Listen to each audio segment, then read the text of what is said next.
Helix Gate was a promise that had rusted over. It hung in the black of the Thalorian border space. Less a gateway and more a toll booth, suffering from terminal decay. The station's atmosphere recyclers wheezed with a rattling cough, producing air that tasted of stale metal and too many unwashed bodies. Down the main concourse, mercenaries with mirrored optics drank alongside exhausted merchant crews, while minor emissaries in cheap robes tried to look important. Real power here did not wear robes. It wore the logo of the Aurelian Combine, the monopoly that owned the air, the docking clamps, and the laws. Deep in the station's guts, in Maintenance Corridor 09. Jackson Reed was listening to a power conduit weep. He had his bare hand pressed against the cold metal casing, his eyes closed. The hum was wrong. It was strained, a vibration shy of cracking. He was supposed to be rerouting a luxury lighting grid for the Combine's executive habitat, but a family in Sector Gamma had lost their heat. He worked for the station, but he repaired for the people. Jackson was a ghost, a man whose past was a deliberate smudge. He kept his head down, his jokes dry, and his true talent buried deep. He could feel the station, not just its vibrations, but its electrical pulse, its ancient, forgotten pathways. A pattern weaver, his grandmother would have called it, a bioelectric communion with old infrastructure. It was also a death sentence if anyone ever found out. He wiped sweat and grease from his forehead with his arm, the motion pulling his sleeve back just enough to reveal the faint, silver-scarred lines on his wrist. The mark of an indenture, paid in full, but never truly gone. It was a reminder of the galaxy's casual cruelty, the systemic unfairness that the Aurelian Combine perfected. The conduit under his hand finally sighed, the stressed hum easing into a steady thrum. Heat would return to Sector Gamma. His private terminal chirped, an angry red message from his Combine overseer demanding to know why the luxury grid was not online. Jackson ignored it. He turned to the small, illicit filtration unit he was servicing, a device meant to give a little girl on the lower decks a few more hours of clean air. The door to his workshop hissed open, cutting through the cold silence of the sublevel. He did not look up, expecting a Combine enforcer or another desperate resident. "We're closed," Jackson said, his voice flat. "Unless you're actively on fire, in which case I might have a bucket." "I am not on fire," a voice replied. It was female, crisp, and utterly out of place. It held the resonance of command, sharp and clear beneath the grime of the station. Jackson stopped his work. He turned slowly. Two figures stood in the doorway, wrapped in heavy, functional cloaks. But they were too clean. The air around them seemed reluctant to touch the recycled grime of his shop. The taller one, a male, watched the corridor, his hand resting on something bulky beneath his cloak. The shorter figure, the one who had spoken, stepped forward. She pulled back her hood, and Jackson felt his breath catch, not because of her beauty, though she was striking, but because of the sheer, terrifying absurdity of her presence. Her hair was the color of dark wine, pulled back severely, and her eyes held the cold fire of a distant star. She was nobility. Here, in his workshop, she was Empress Kayla Thalor.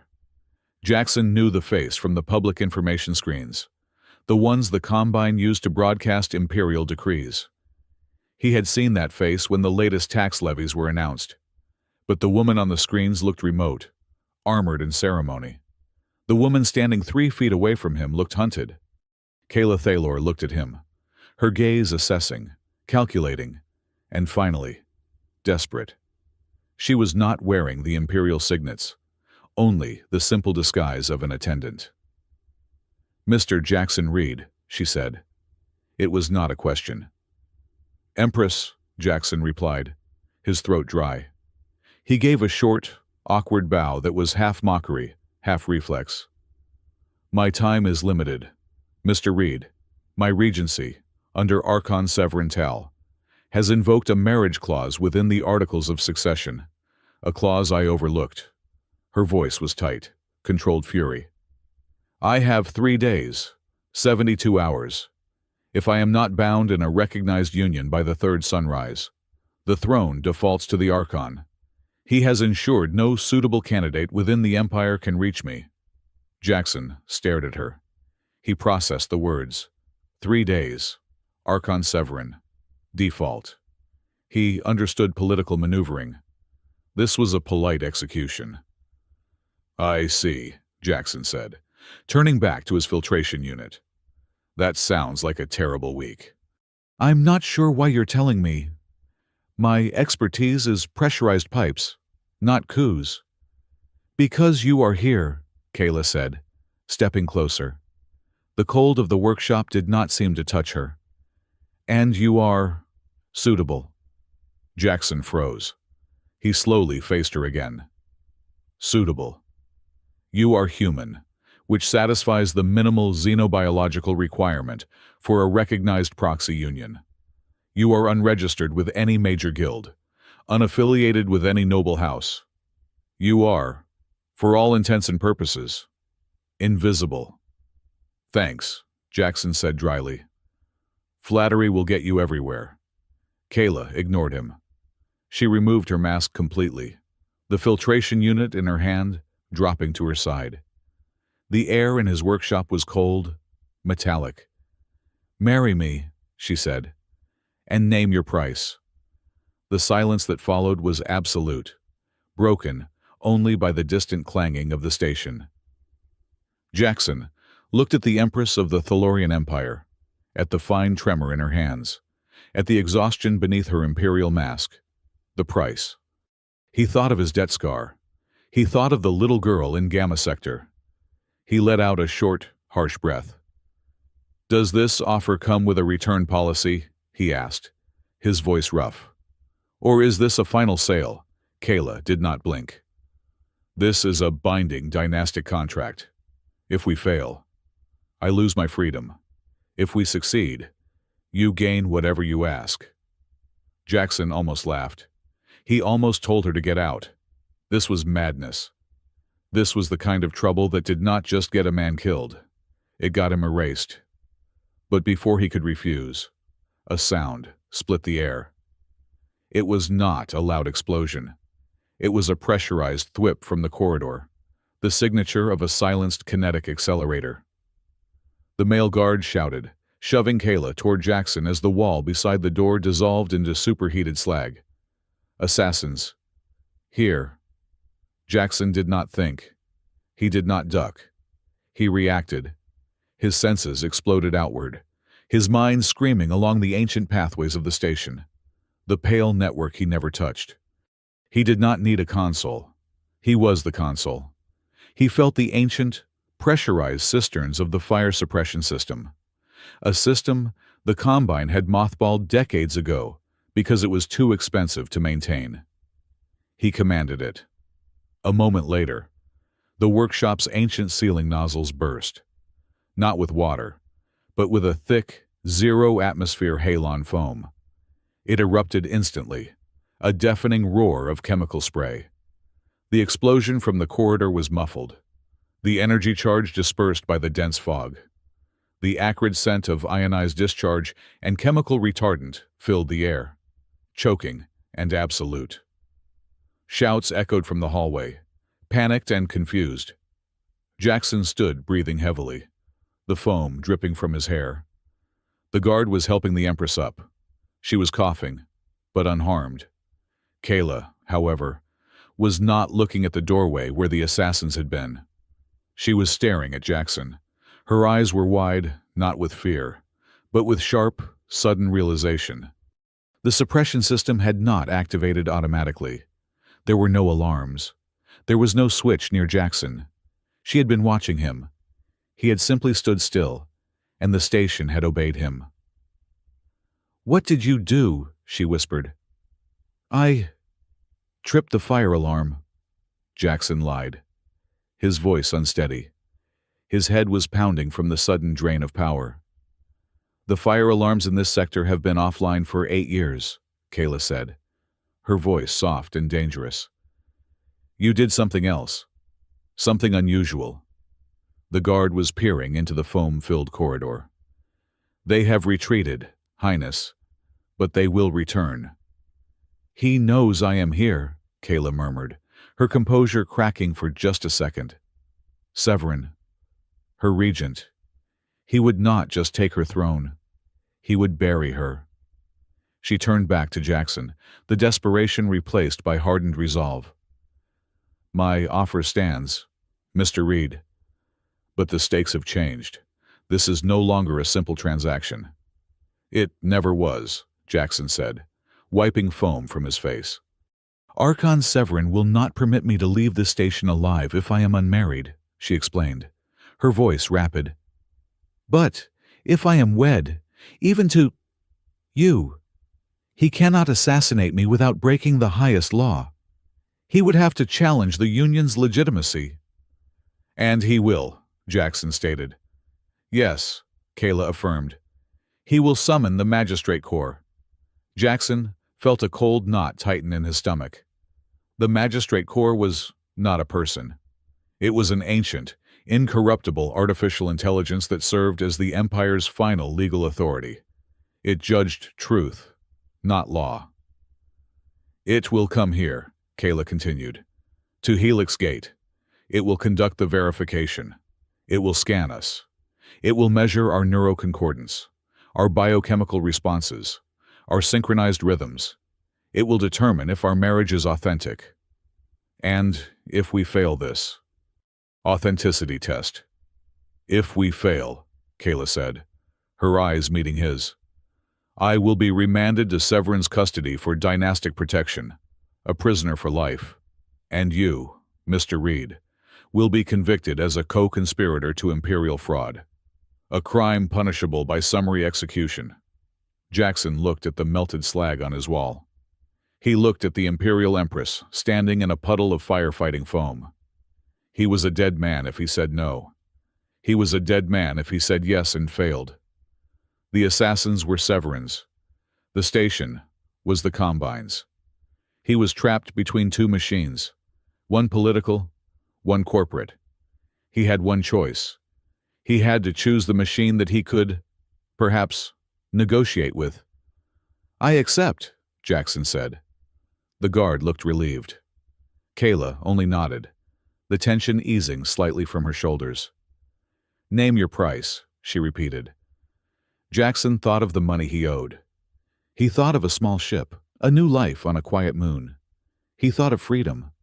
And then he thought of the little girl with the failing lungs and the heatless apartment in Gamma Sector. He thought of the thousands of others breathing recycled air that was getting thinner every day. My price is not for me, Jackson said, his voice quiet but hard. I've seen the Aurelian Combine's internal memos. They are initiating cost-saving efficiency protocols at the end of this cycle. Kayla frowned. What protocols? They are planning to cut the oxygen saturation by 20% in the lower residential sectors, Jackson said. They are going to slowly suffocate thousands of people, my people, to improve their profit margins for the quarter. Kayla looked horrified. That is barbaric. That is the Combine, Jackson countered. You want my name on your contract? You want me to stand in front of an artificial intelligence and lie so convincingly it believes I love you. He stepped closer, the grease on his hands seeming to stain the air between them. My price is this: you stop them. You use your imperial power, right now, and you guarantee the safety of the laborers on Helix Gate. You guarantee they get the air they have already paid for. Protect them. Kayla stared at him, astonished. She had come prepared to offer titles, wealth beyond measure, entire star systems. He was asking for air, for strangers. A slow, strange smile touched her lips. It was the first human expression he had seen on her. A steep price, Mr. Reed, she said. It's non-negotiable, he replied. Kyla Thalor looked at the maintenance worker. the man with a debt scar on his wrist and a secret power burning behind his eyes. "Very well," the Empress said, extending a hand that was steady, clean, and regal. "Protect my throne, and I will protect your people." Jackson looked at her hand, then at his own, covered in grease and chemical foam. He wiped his hand on his pants, a gesture of profound practicality, and took hers. The deal was sealed. Not in blood, but in recycled air and the promise of survival. The Helix Gate civil registry was a gray room defined by flickering lumen panels and the smell of stale synth coffee.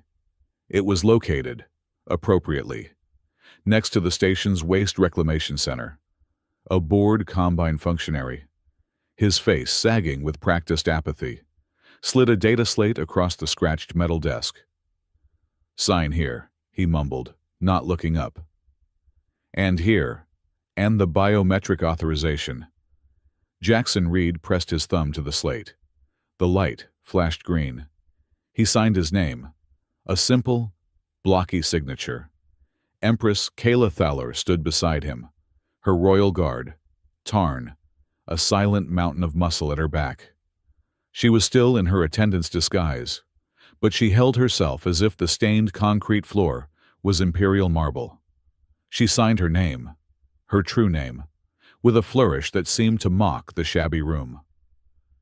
"Union recognized under Helix Gate local ordinance," the functionary droned. "Provisional status pending imperial verification." Next. They were outside in the corridor seconds later. The entire ceremony had taken less than 90 seconds. "It is done," Kayla said.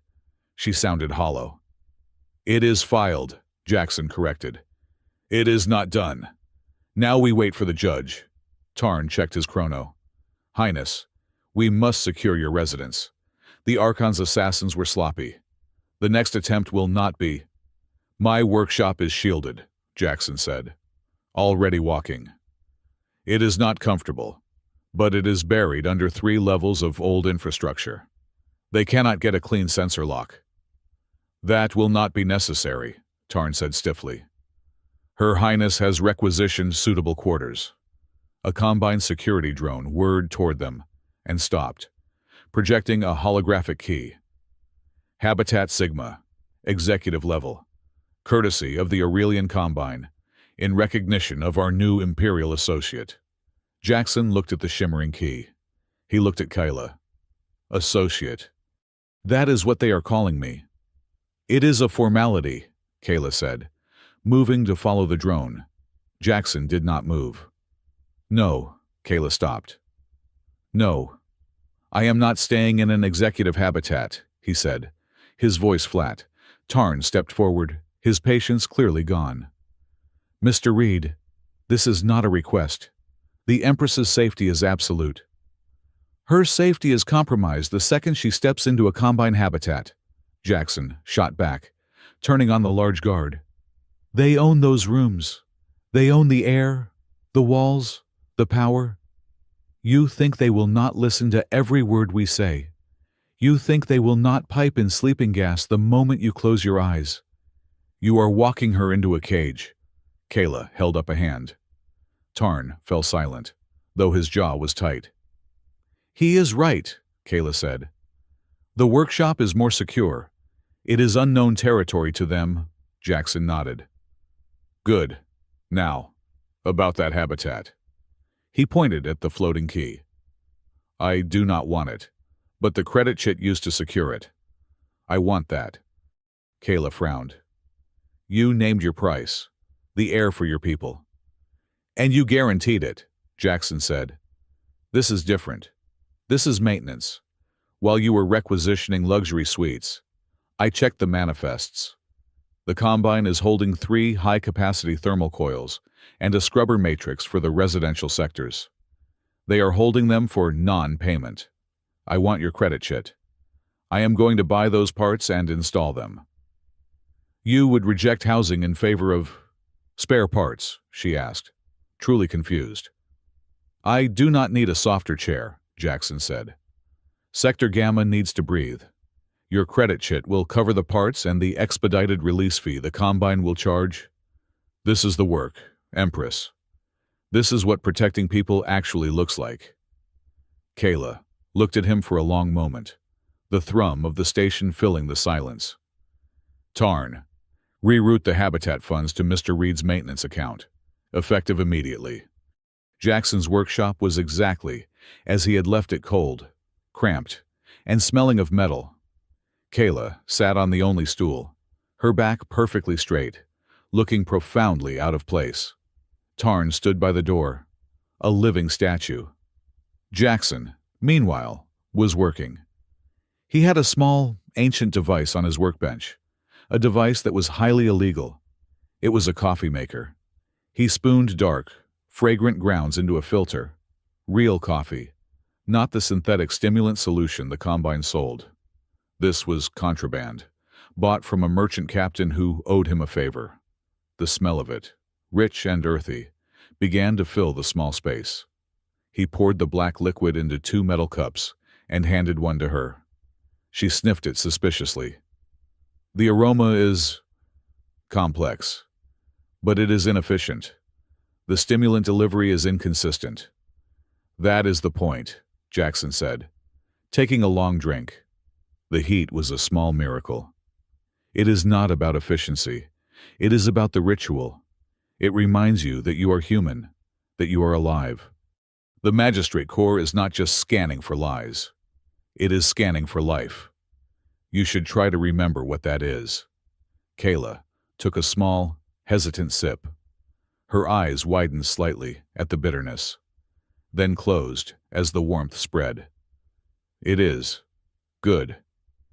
Welcome to the rebellion, Jackson muttered. Tarn's data slate chimed, a discreet, urgent tone.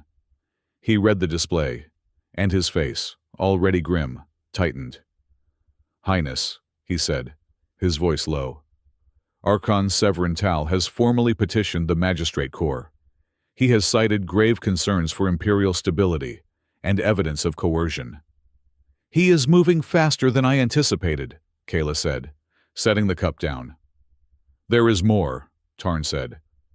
He has leveraged his influence with the station manager. The inspection has been accelerated. The Magistrate Corps' adjudicator arrives in 20 hours. It will conduct the verification of union immediately. The silence in the workshop was absolute. 20 hours, Jackson said. We are not ready. We do not know the test. I do, Kayla said, her voice strained. Tarn, bring up the file on neuroconcordance testing. She looked at Jackson, her imperial mask firmly in place, but her eyes were terrified. The Corps will not ask us questions. Mr. Reed, it will measure us. It will scan our biochemical responses, our heart rates, our synaptic patterns. It will require us to demonstrate intimacy, and it will know if we are lying. Intimacy, Jackson repeated, the word feeling alien in his mouth. We must practice, she said, standing up. Tarn, you will monitor our biosignatures. Tarn looked deeply uncomfortable. Highness, perhaps. Do it, she commanded. Tarn activated a scanner, and a pale blue light washed over them, projecting 2 simple heart rate graphs on the wall. Both were steady. Begin, Kayla ordered. We will start with the simplest form of contact. Hold my hand. Jackson stared at her outstretched hand. It was pale, elegant, and looked like it had never touched grease in its life. He slowly, awkwardly, took it. His own hand was rough, calloused, with grime embedded so deep it was part of his skin. The heart rate graphs on the wall instantly changed. Jackson's spiked, a frantic rhythm. Kayla's remained perfectly calm. Your pulse is elevated, she observed, her voice clinical. Are you unwell? I am fine, Jackson said through gritted teeth. I am just not accustomed to holding hands with an Empress while assassins are trying to kill us, and a lie detector is on its way to execute me. This is insufficient, Kayla said, pulling her hand away. Your panic is a confession. We must synchronize. Synchronize, he scoffed. You want me to match your pulse. You are as calm as ice. I was trained since birth to control my autonomic responses, she said. You must learn. We will try the next proximity test. An embrace. Jackson looked at Tarn, who was pointedly studying the ceiling. This is insane, Jackson whispered. This is survival, Kayla whispered back. She stepped forward, into his personal space. Jackson was taller than her, and broader. He put his arms around her stiffly, his hands hovering over her back, afraid to make contact. It was like holding a priceless, fragile statue that might electrocute him. You are holding me like I am a live explosive, she hissed. You are, he hissed back. This will fail, she said, frustrated. She pushed away from him. The core measures sincerity. Your awkwardness is... It is loud. It screams deception. Then what do you want from me? Jackson exploded, his own frustration boiling over. You want me to be a courtier, someone who can lie with his body, who can fake this. I am a mechanic, I fix what is broken.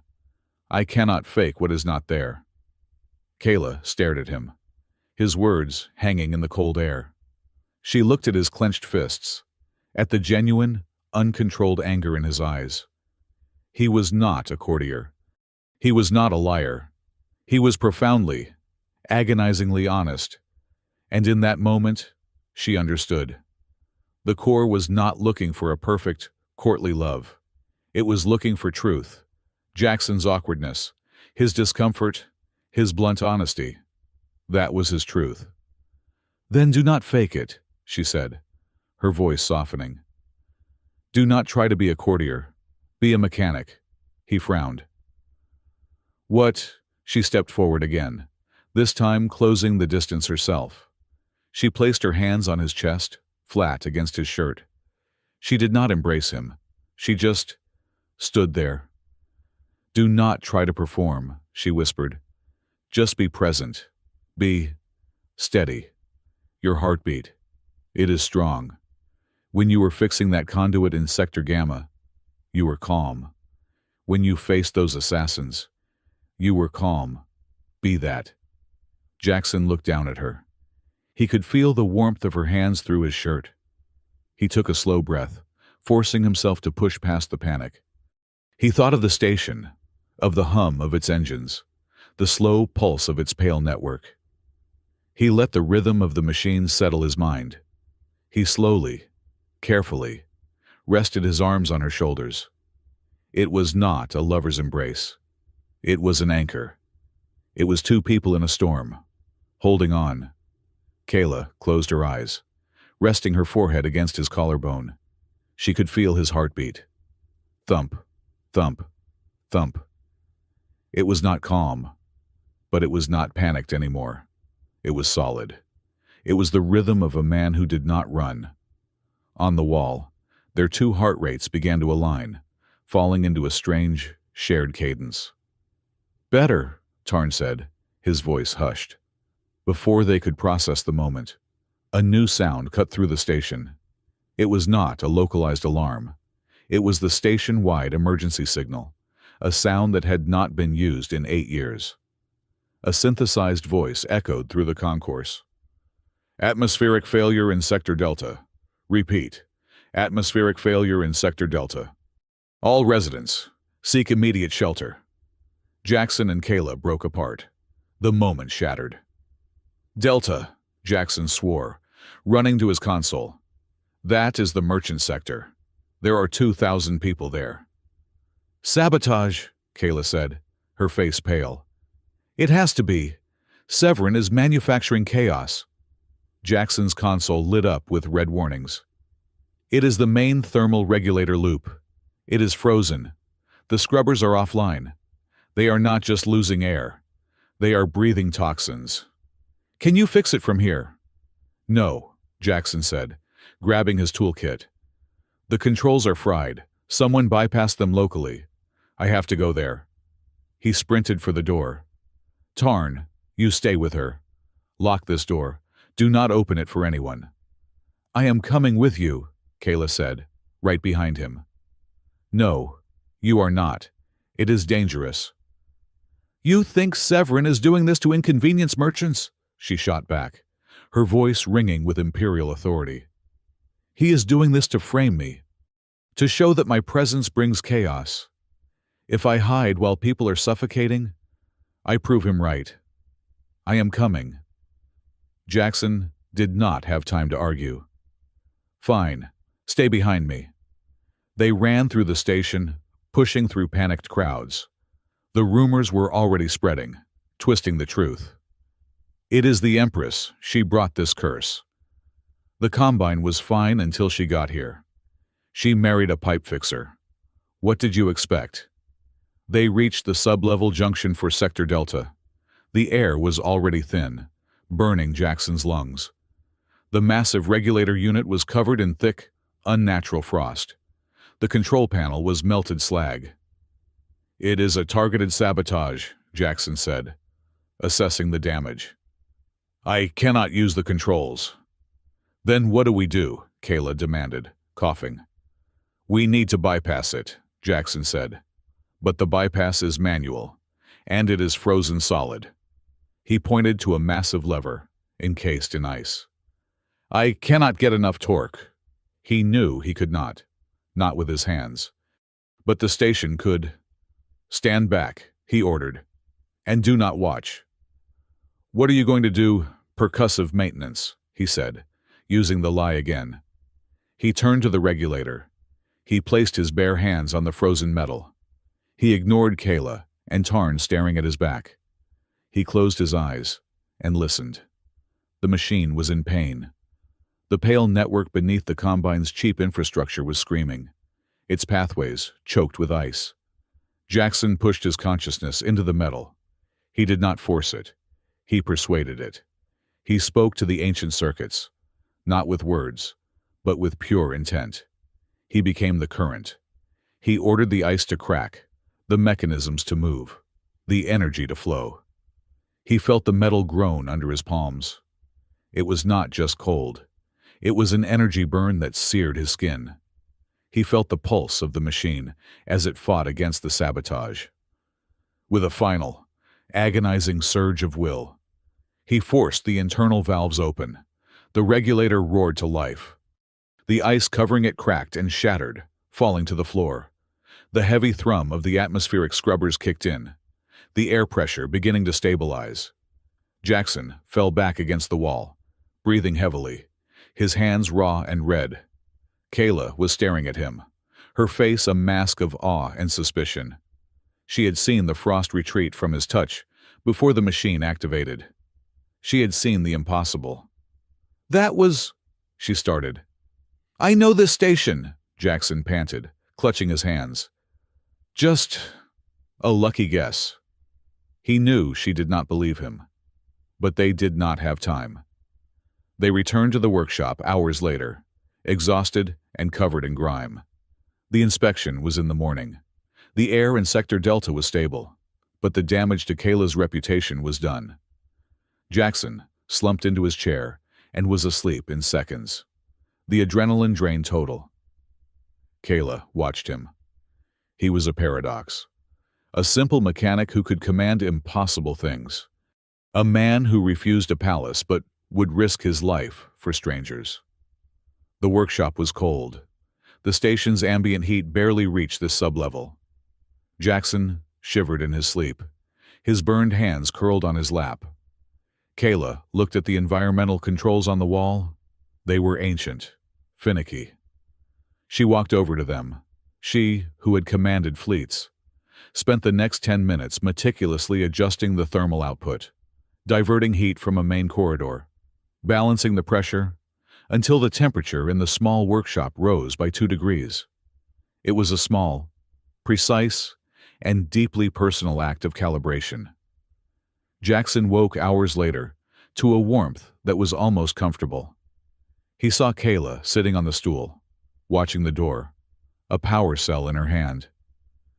You fixed the thermostat, he said, his voice thick with sleep. It was inefficiently calibrated, she replied, not looking at him. A quiet settled between them. You should get some rest, Jackson said.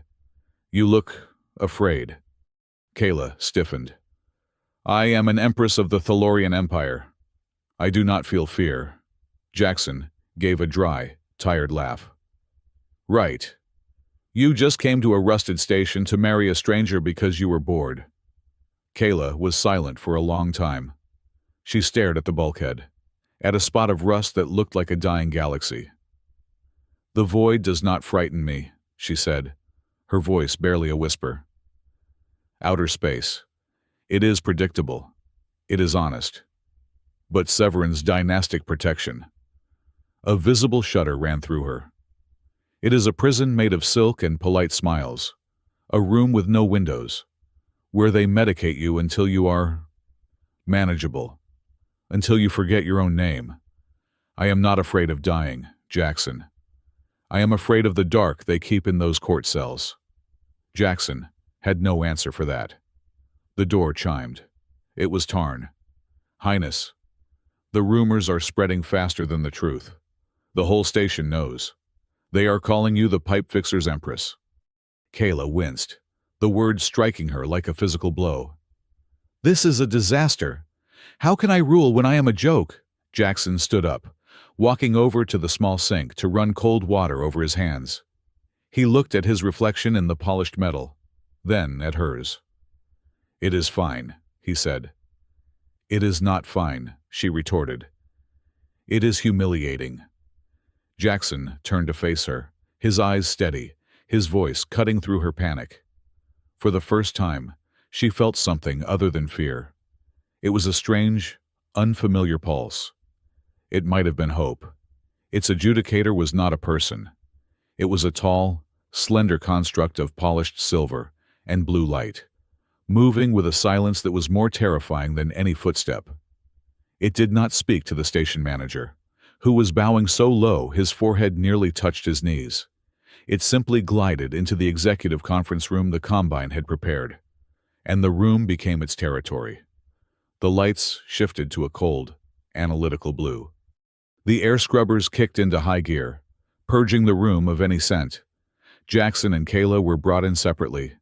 Jackson went first. The room was cold. The adjudicator stood at the far end, its face a smooth, impassive mirror. Jackson Reed, the synthesized voice echoed, seeming to come from the walls themselves. You have entered into a union with Empress Kayla Thalor.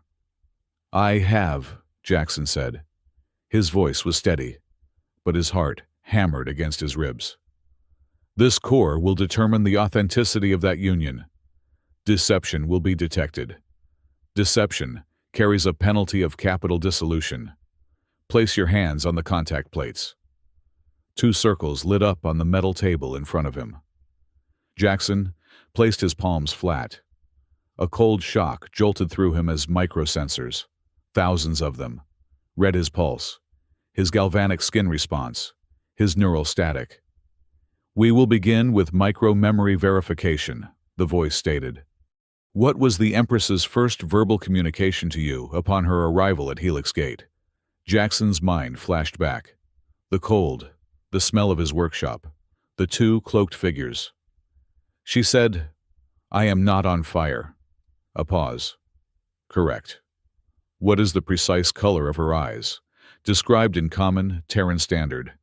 Gray, Jackson said. Like steel. Before the forge heats it. What nutritional item did she consume 2 hours and 14 minutes prior to this interview? Black coffee, no sweetener. The questions continued, rapid, precise, and deeply personal, targeting moments, smells, and sounds. Jackson answered everyone truthfully, but he could feel something wrong. The sensors in the room were high gain, calibrated for maximum sensitivity. They were reading his anxiety, his baseline, mechanics' nervousness, as a potential deception.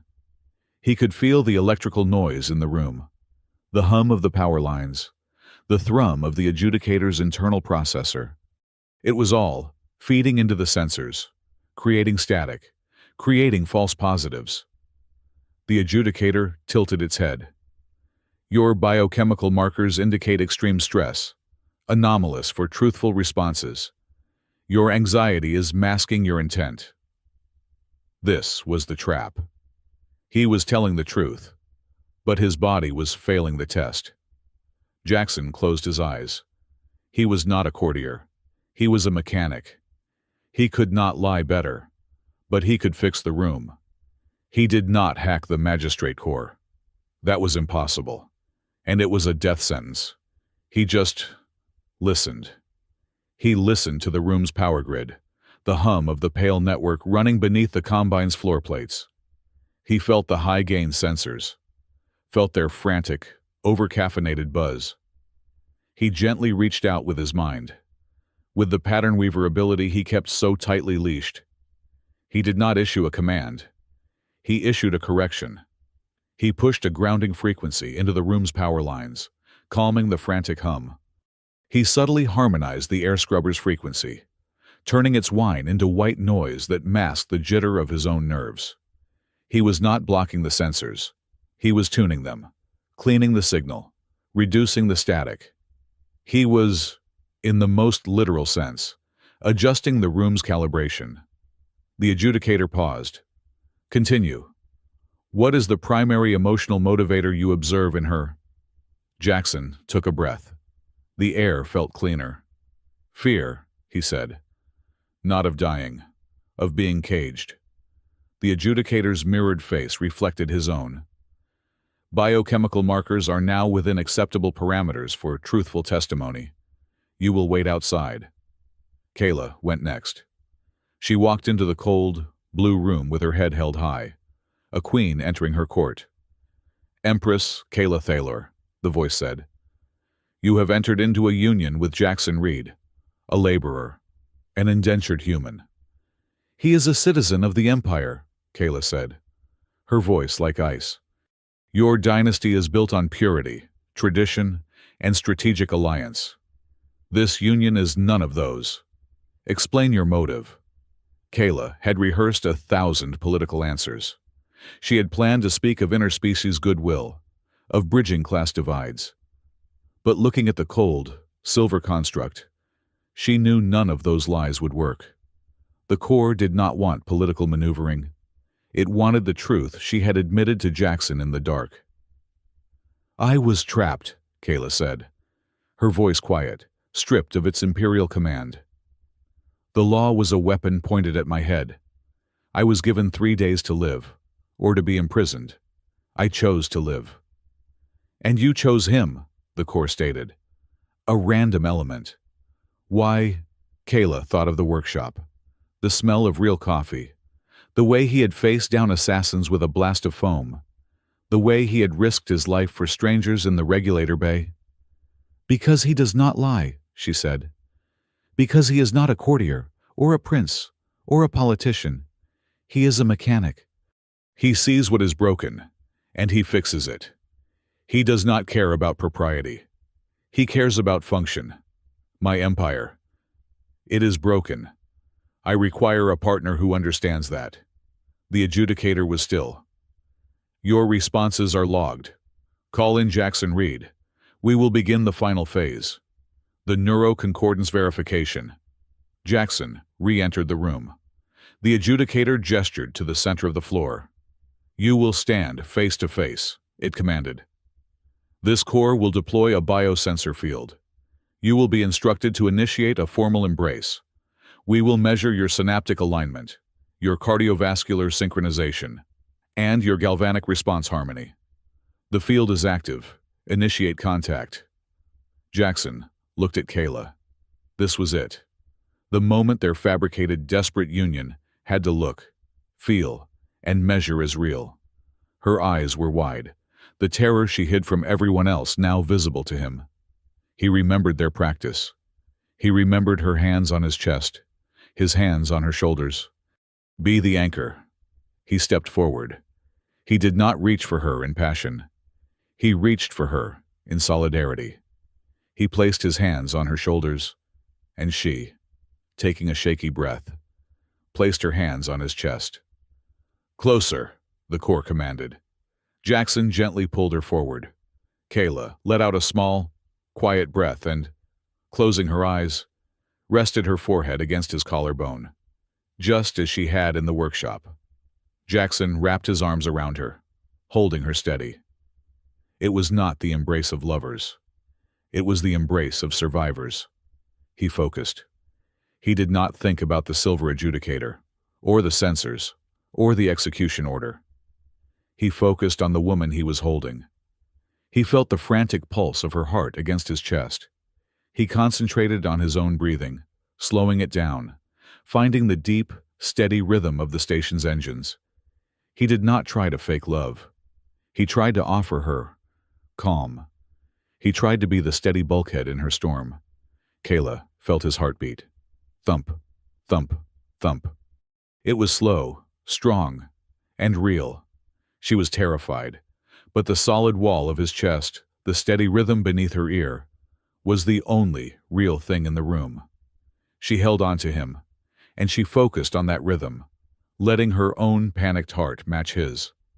On the walls, holographic displays Jackson could not see were showing two waveforms, one blue, one green. They were chaotic at first, then slowly, miraculously, they began to sync, their peaks and valleys aligning, falling into a shared, synchronized cadence. The adjudicator watched for a full minute. "Neuroconcordances, irregular," the voice stated. "It does not match known romantic profiles. However, deception is not detected.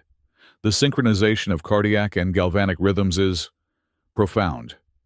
This core finds the union. Authentic. Provisional status is granted." Jackson and Kayla sprang apart. The relief so sudden it was dizzying. They had done it. The adjudicator turned. "Archon Severintel's petition for nullification on the grounds of coercion is denied." As the silver construct glided from the room, its ship vanishing from the bay as silently as it had arrived, Tarn rushed in, his face split by a rare grin. "You did it, Highness. You are secure." Kayla was leaning against the table, her legs weak. Jackson just stared at the spot where the adjudicator had been. But their victory lasted less than 10 minutes. A new voice, a corporate one, suddenly broadcast across the entire station's public address system. It was smooth, cheerful, and utterly devoid of humanity. "Attention, residents of Helix Gate, sectors Gamma, Eta, and Theta. In accordance with the Aurelian Combine's new efficiency protocols, a pilot program for atmospheric resource optimization will now commence. Atmospheric saturation will be calibrated to new standards for your comfort. We appreciate your cooperation." Jackson's blood ran cold. "Calibrated," he whispered. Kayla looked at him, confused. "What does that mean?" "The 20% cut," Jackson said, already sprinting for the door. "It is not a plan anymore. They are doing it, right now." "They cannot," Kayla said, following him. "I am the Empress." "They are doing it because you are the Empress," Jackson yelled, shoving through the gathering crowds. "This is Severin's counter-move. The Magistrate Corps is gone.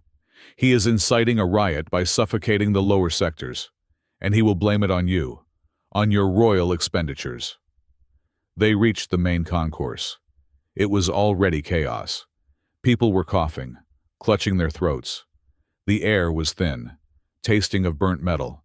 Combine enforcers, in heavy armor, were forming lines, protecting the entrances to the executive habitats. "We have to get to the atmosphere hub," Jackson yelled over the rising panic. They raced through the service tunnels, Jackson leading Kayla and Tarn by memory. The hub was a massive, cavernous room, the heart of the station's life support, and it was already occupied. A dozen Combine enforcers stood guard. In the center, a Combine manager, a man named Valerius, was watching the chaos on a monitor with a calm smile. "Jackson Reed," Valerius said, turning. And the Empress. A pleasure. I am afraid this area is restricted. We are conducting vital calibrations. Stop it! Valerius! Jackson snarled. You are killing them. We are optimizing resources, Valerius corrected, his smile unwavering. The station charter gives the Aurelian Combine full authority over resource management. And with your union, imperial subsidies have been suspended by the Archon. We must make cutbacks. He had blamed her, publicly. The people choking in the corridors would believe him. You will restore the oxygen, Kayla commanded, stepping forward. That is an imperial order. Valerius laughed. The Archon's order supersedes yours. Empress. The station is on lockdown. The controls are slave to my console. You cannot stop this. Kayla looked at Jackson, her eyes desperate. Tarn had his hand on his weapon, but he was outnumbered. Jackson looked at the locked Combine console. He looked at the guards. He looked at the pressure gauges on the wall, all of them dropping into the red. He could not fight his way to the console. He could not hack the console. But the console was new. The station was old. He turned away from Valerius. He walked to the center of the room, to a massive, structural column that plunged into the station's core. It was the spine of the Pale Network. What are you doing, mechanic? Valerius mocked. Praying to the architects. Jackson, what are you doing? Kayla pleaded. Jackson placed both his hands on the cold, ancient metal. Get ready, he said. He closed his eyes and pushed. He did not just touch the network. He tore past his mental blocks, past the fear of being discovered, and he dived into the heart of the station's ancient, Thalorian-built infrastructure.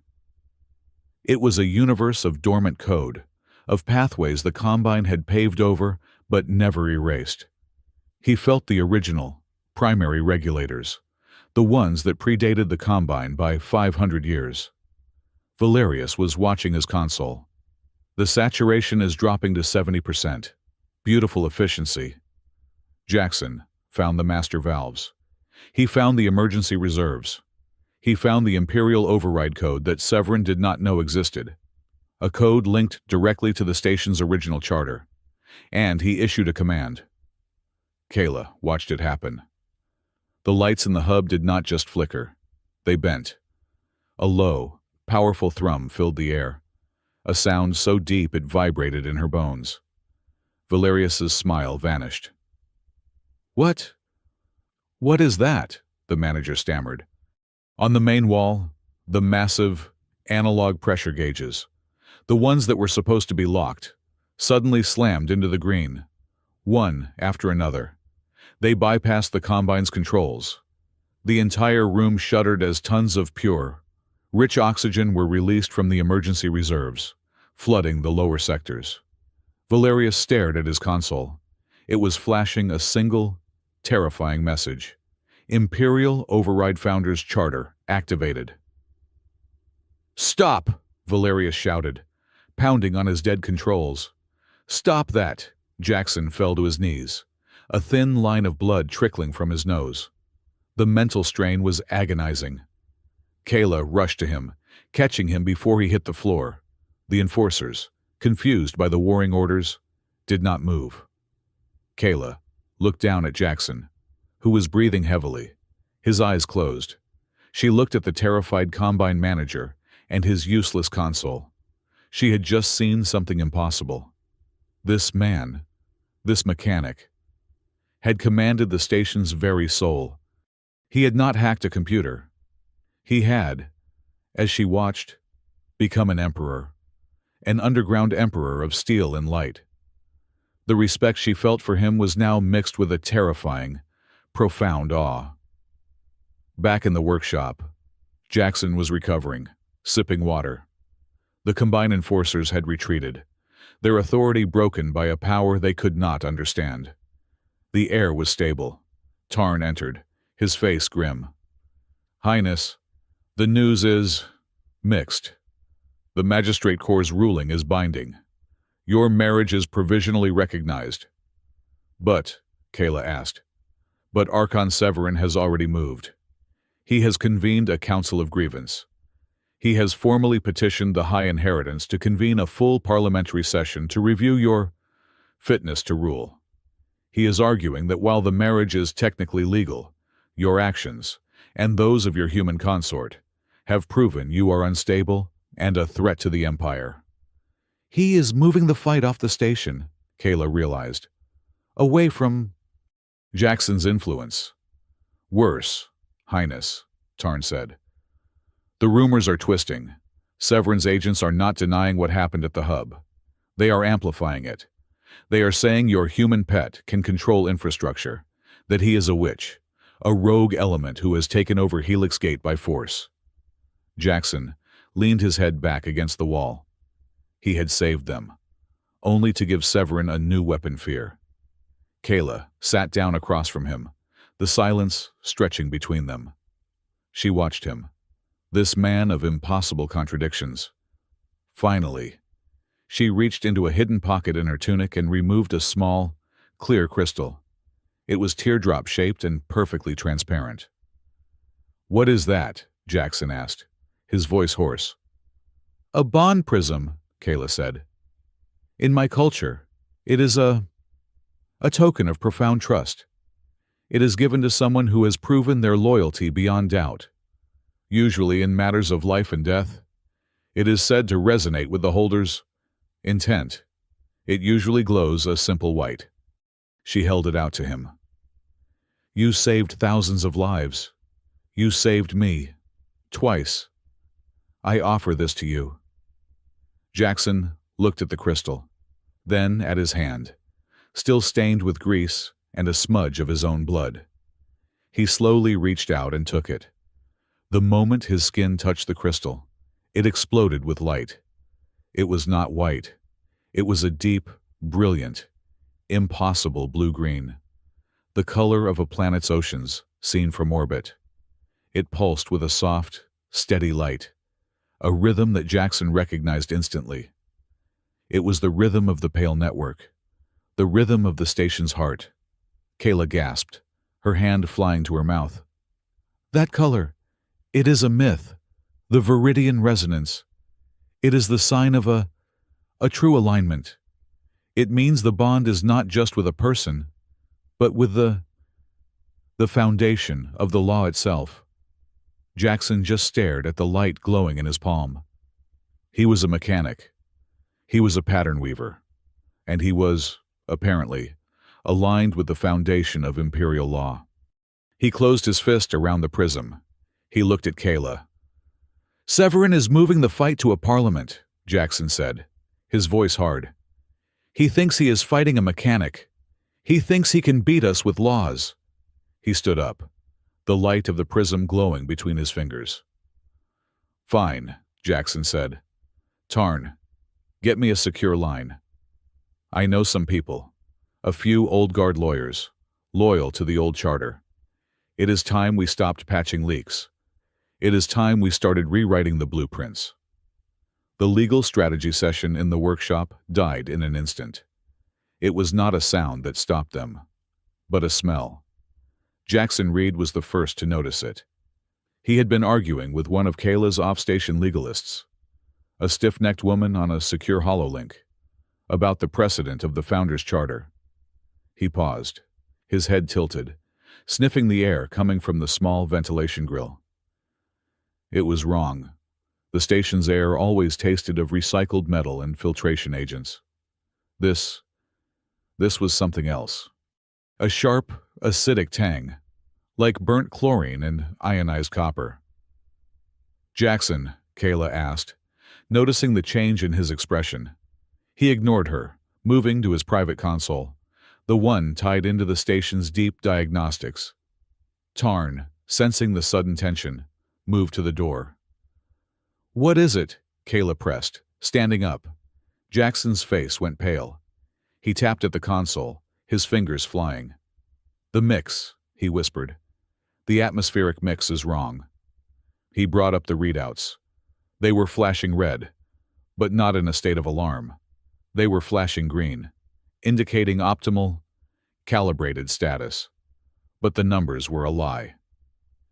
He silenced the public alarms, Jackson said, his voice hardening. Severin, he has silenced the warning systems. What has he done? Jackson pointed to the screen. He has reversed the flow on the primary industrial scrubbers. He is not cutting the oxygen. He is actively pumping toxic particulates from the heavy industry ring directly into the residential atmosphere. Sectors Gamma, Eta, and Theta. The ones they had just saved. On a small monitor displaying public security feeds. Kayla watched in horror. In the Gamma concourse, a woman coughed and slumped against a bulkhead. A child fell, his parents scrambling, their own movement sluggish. It was not a panic. It was a slow, quiet poisoning. He is murdering them, Kayla breathed, her hand covering her mouth. All of them. Thousands of people. It is the final move, Jackson said, grabbing his toolkit and a heavy rebreather mask. He cannot let them live. They are witnesses. They are the community that trusts you. If he kills them, he isolates you, frames you for the chaos, and walks into Parliament as the savior who cleaned up the mess. We will not let him, Kayla declared, her voice shaking but full of iron. She grabbed a mask for herself and one for Tarn. We will go to the atmosphere hub. You will override it again. We cannot, Jackson said, shoving his comms unit into his ear. He will not make the same mistake twice. The hub will be locked down, physically and digitally, with Archon-level encryption. I cannot break that from a console. He slammed his fist against the bulkhead. He has cut me off from the controls. The only way to stop this is to bypass the hub entirely. I have to get to the primary mixing conduit. Tarn, who had serviced on Imperial cruisers, stopped, his face ashen. The primary conduit read, that is not a maintenance tunnel. It is the main artery. It is a pressurized pipe 3 meters wide. Which means I can walk down it, Jackson said. I can get to the central mixing chamber and physically sever the toxic feed. I can reroute the flow. It is a suicide mission, Tarn stated flatly. The pressure, the chemical concentration. Your rebreather will last 20 minutes. Maybe. Then I have 20 minutes, Jackson said. He turned to Kayla. This time, you cannot follow me. The gas is lethal. You have a different job. Get your people, get my people. Evacuate. The poison is heavy. It will sink. Get everyone to the upper levels, toward the executive habitats. Create a panic. A real one. It is the only thing that will make the Combine mercs hesitate. And what about you? She asked, her voice small. Jackson clipped the rebreather to his belt and looked at her, his expression unreadable. I am just a mechanic. I am going to fix a leak. Now go. Kayla did not argue. She met his gaze, and a silent, terrifying understanding passed between them. She nodded, her face hardening into an imperial mask. Tarn, mobilize every loyalist we have. We are storming the upper levels. Jackson ran. He ran through the service corridors, his boots echoing in the metal halls. He sealed the access hatch to the primary conduit behind him. The world dissolved into a dark, cylindrical hell. The pipe was vast, coated in slime and frost. The air was not air. It was a thick, chemical soup that fogged his goggles and hissed against the seals of his mask. He turned on his shoulder lamp, cutting a single, weak beam into the oppressive darkness. The only sound was the metallic groan of the station and the amplified, ragged sound of his own breathing through the rebreather. He activated his comms. Kayla, I am in. Her voice crackled back, tinny and distant, punctuated by shouting. We are at the Sector Gamma bulkhead. It is chaos. Jackson. People are on the floor. And, oh, stars. Combined mercenaries. They are in full environmental armor. They are blocking the stairwells. They, they are not evacuating. Jackson, they are enforcing the quarantine. They are executing them, Jackson said, his voice low, his anger a cold burn. He kept moving, half walking, half sliding down the curved pipe. Push through them, Kayla. You have to. They are armored, she yelled. He heard the snap hiss of a plasma rifle. We cannot match their firepower. Then be an Empress, Jackson grunted, forcing his way past a frozen junction. It is just a job. They are just following orders. Give them a new one. This is not funny, Jackson. I am not joking. He paused, leaning against the ice-cold wall, his lungs already aching. He smiled, a grim, humorless expression hidden by his mask. And if Her Highness the Empress happens to ask for my price for this particular job, tell her that mass resident preservation comes with a significant surcharge. I will add it to the bill. He cut the comm for a moment, listening to her stunned silence. He was trying to manage her fear. He was failing to manage his own. On the concourse, Kayla stared at her comms unit. A plasma bolt seared the bulkhead where she had been standing. The mercenary squad leader, his voice amplified, boomed. By order of the Aurelian Combine, and with the authority of Archon Severin Tal, this sector is sealed. Return to your habitats, or you will be pacified. Kayla looked at Tarn. She looked at the small, desperate group of residents and loyalists behind her. She looked at the dying people on the floor. Pacified, she whispered. She took her rebreather mask off, the chemical air instantly stinging her lungs, making her eyes water. She walked forward, into the open, her hands raised. Highness. No, Tarn yelled. I am Empress Kayla Thalor, she shouted, her voice echoing, raw and powerful, cutting through the chaos. You, squad leader, your authority comes from the Archon. The Archon's authority comes from the Imperial Throne. I am the Imperial Throne. The mercenary leader hesitated, lowering his rifle slightly. My orders are to contain the biohazard. Empress. There is no biohazard, Kayla roared, stepping closer. This is a chemical poison, an act of murder orchestrated by your employers. You are not containing a plague. You are enforcing an execution. Look at them. She pointed to the family on the floor. Your orders are illegal. Your Archon is a traitor, and you are accessories to mass murder. I am ordering you, by the power of the Founder's Charter, to stand down and assist me in this evacuation. She is lying, the mercenary shouted, raising his rifle. Seize her, Tarn was faster. He slammed into the leader, his sidearm discharging a kinetic pulse that shattered the man's armor. The hallway exploded into violence. Kayla did not run. She grabbed a fallen mercenary's stun rod and, with a scream of pure, terrified rage, slammed it into the leg joint of another. She was an Empress. She was a target. And right now, she was a soldier, deep in the station's core. Jackson reached the mixing chamber. It was a vast, cathedral-like cavern of metal, where a dozen different pipes converged. The central mechanism, the one controlling the flow, was frozen solid, caked in thick, black ice, and it was shielded. He could see the shimmer of a Combine-installed energy shield over the primary controls. Kayla, he panted into his comm, his rebreather struggling. I am here. It is shielded. They used a high-level corporate shield. I cannot get to the controls. I cannot talk to it. He heard her voice, ragged, between breaths and the sound of impacts. Jackson, we are fighting. But we are losing. You have to do it. Now, there is no more time. Jackson stared at the shielded mechanism. He could not persuade this. He could not tune it. He had been gentle. He had been hiding. He had been afraid of what this power really was, afraid of what it would do to him, afraid of them.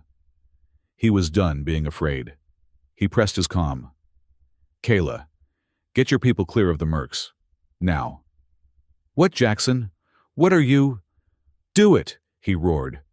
He ripped his heavy gloves off. He pulled the rebreather from his face, tossing it aside. The toxic air was like fire in his lungs. But he needed to be clear. He needed to focus. He placed his bare, calloused hands on the ancient, central spine of the conduit, the one part the Combine's shield did not cover. He did not try to talk to the station. He did not try to persuade it.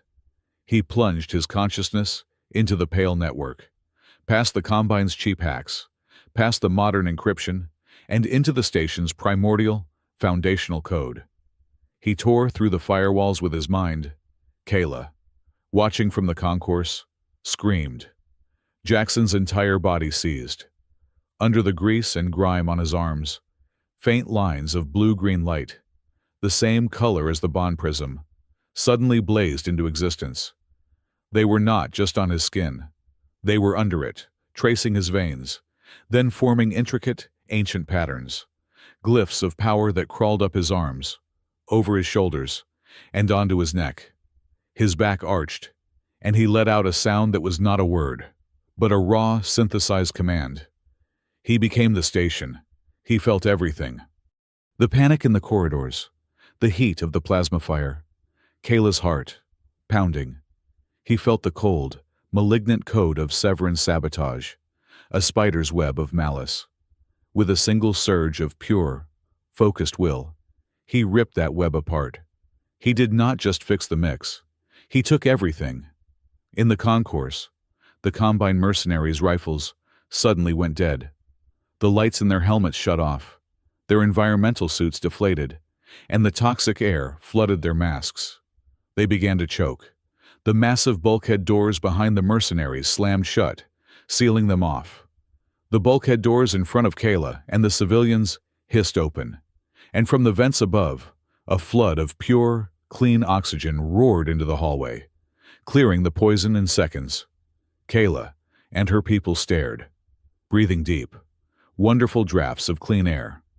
On Kayla's data slate, a new notification appeared, its chime cutting through the sudden silence. It was an automated message, time-stamped and logged by an authority that superseded the Archon. Magistrate Corps automatic citation filed. Citizen Jackson Reed. Act large-scale preservation of life. Countermanding illegal corporate and political malfeasance. Civic virtue class prime. Status recorded. Submitted to High Parliament for review. Severan's masterstroke had just been officially logged as a crime, and Jackson Reed had just been cited as a hero of the Empire. "Jackson," Kayla screamed into her comm. "Jackson, answer me, I am coming for you."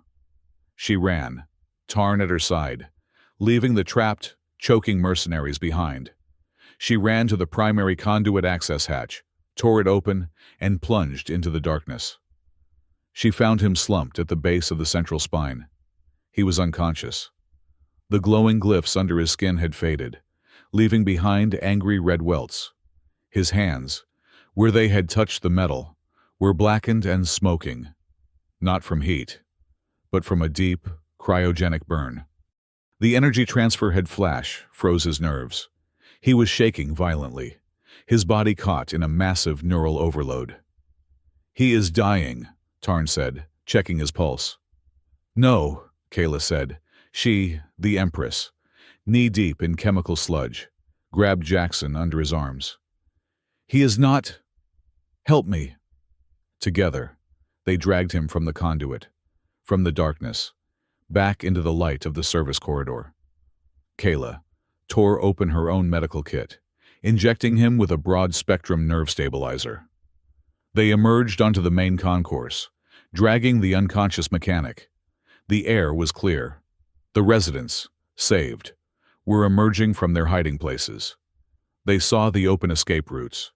They saw the trapped, defeated Combine mercenaries. And they saw their Empress, covered in grease and filth, cradling the head of the man who had, impossibly, saved them all. A stunned silence fell over the concourse. Then, one old woman, the same one whose heat Jackson had fixed 2 days prior, began to clap. Her applause was slow, rhythmic. Then another joined, and another. Within a minute, the entire concourse was filled with a thunderous, deafening ovation. Hours later, Jackson woke up in the workshop.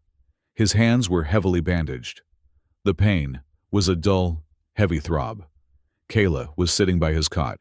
She had not slept. "You are awake," she said, her voice soft. "We won," he asked, his voice a raw rasp. "We survived," she corrected. "Tarn is coordinating with the local security, the ones not on the Combine's payroll. The station is ours. For now." A delegation of workers, their faces stained with tears, stood nervously in the doorway. One of them, a heavy-set man, stepped forward, holding his cap in his hands. "Mr. Reed," the man said, his voice thick.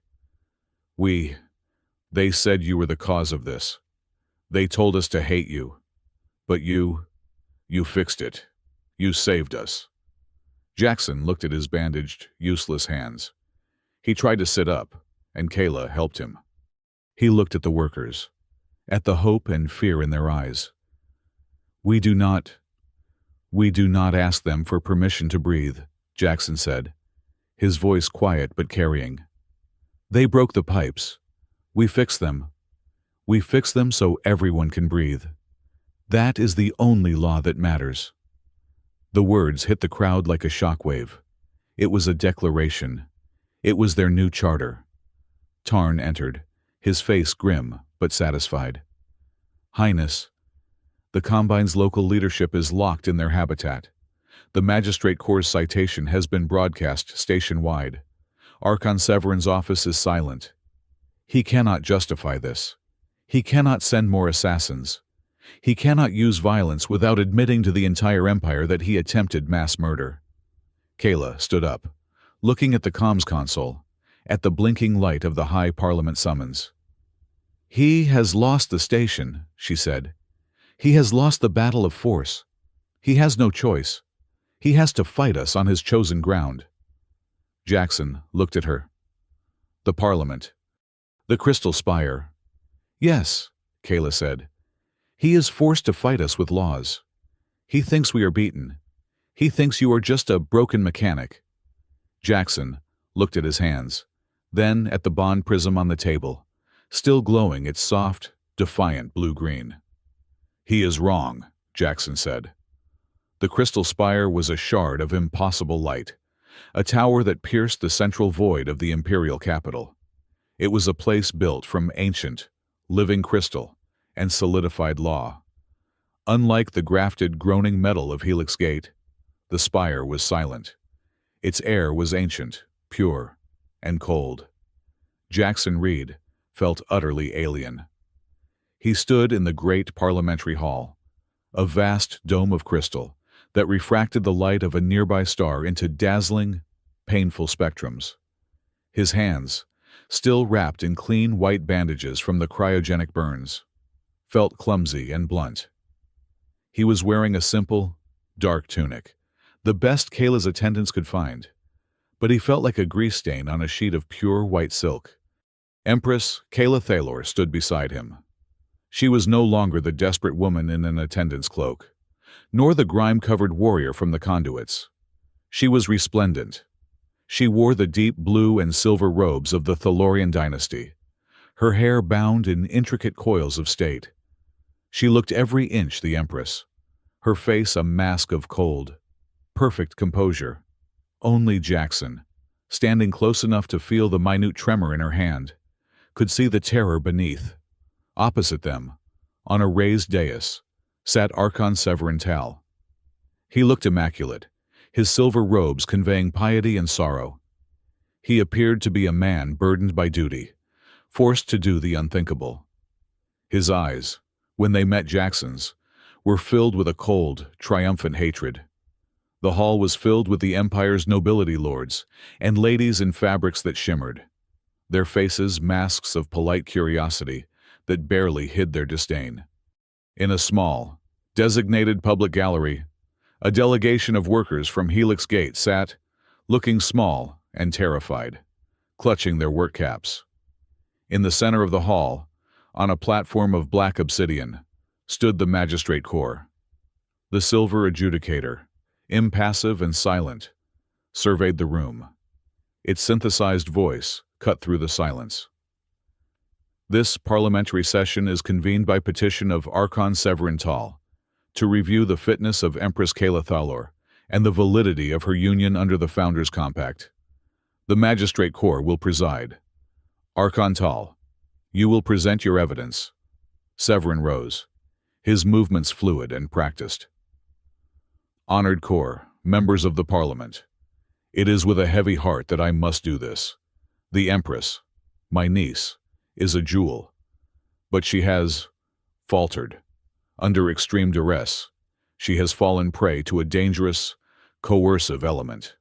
He gestured, and a massive holographic display lit up the center of the hall. It was audio, heavily edited.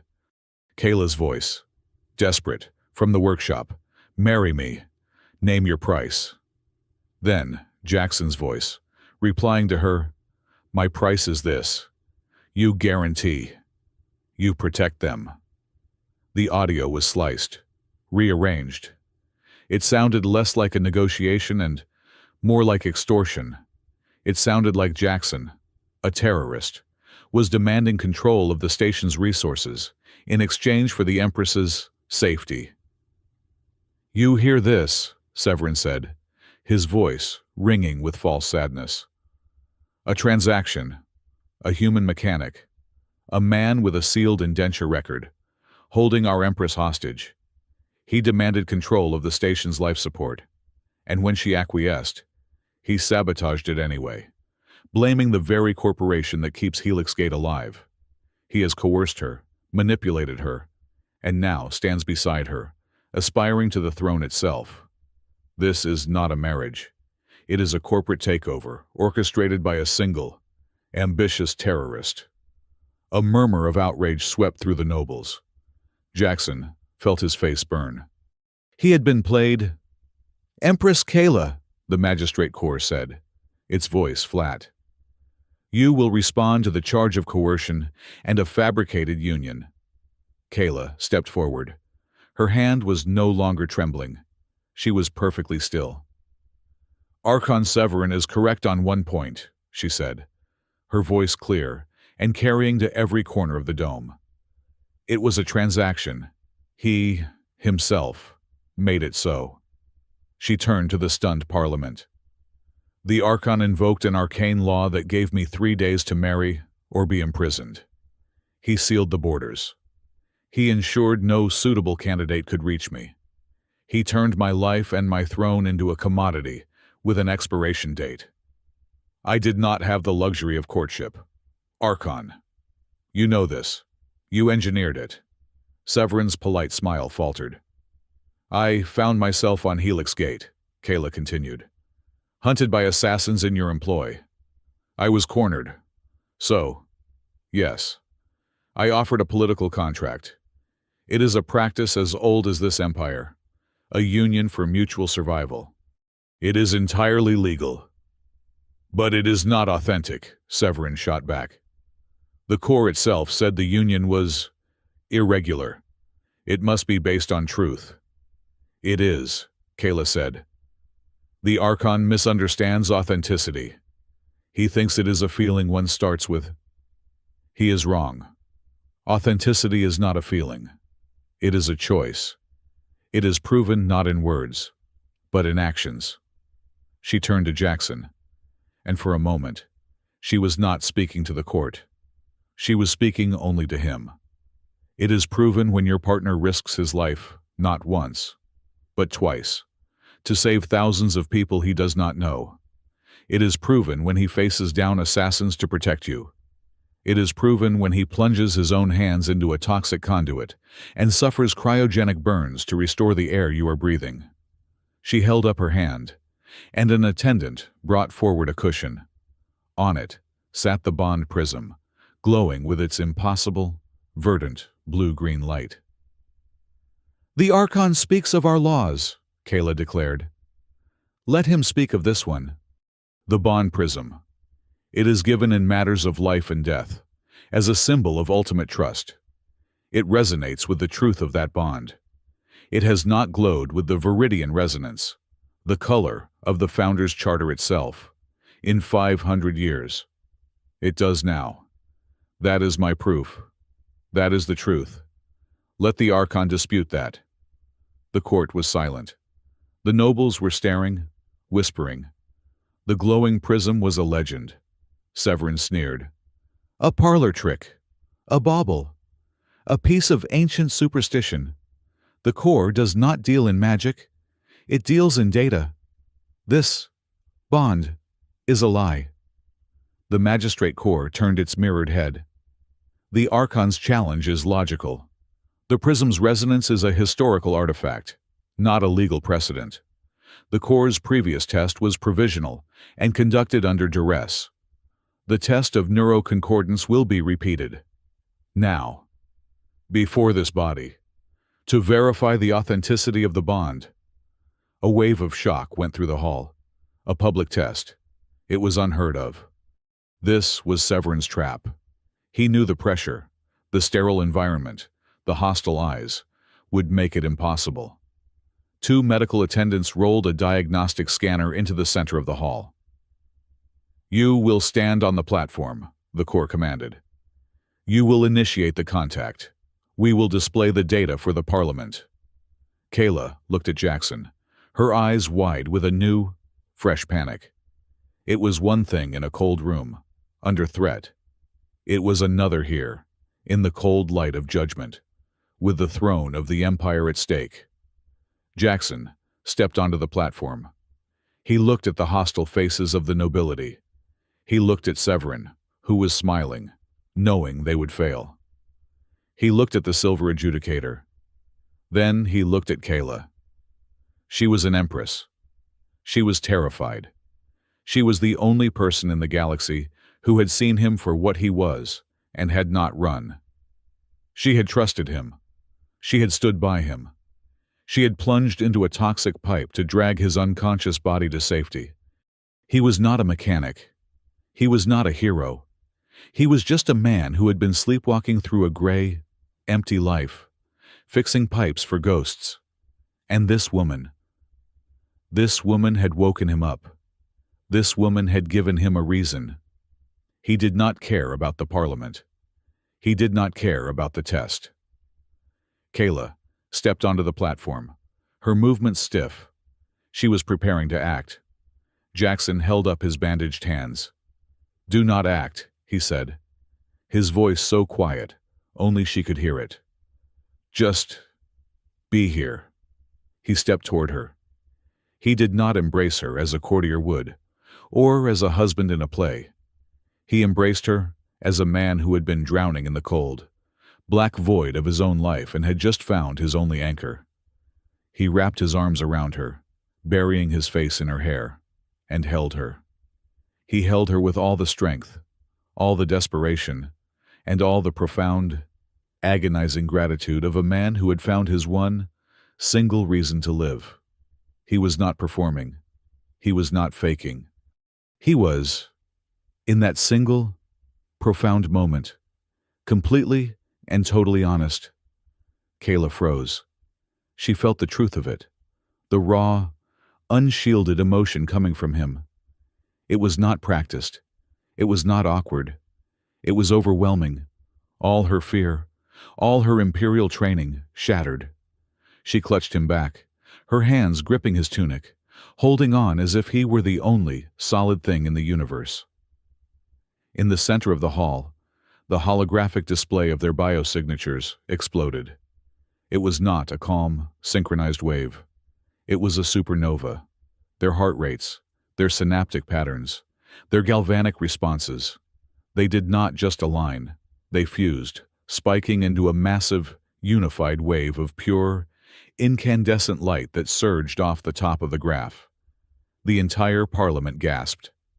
Severin was on his feet, his face white with disbelief. The magistrate corps was silent for a full 10 seconds, analyzing the impossible data. The biochemical signature, its voice stated, a fraction of static in its tone.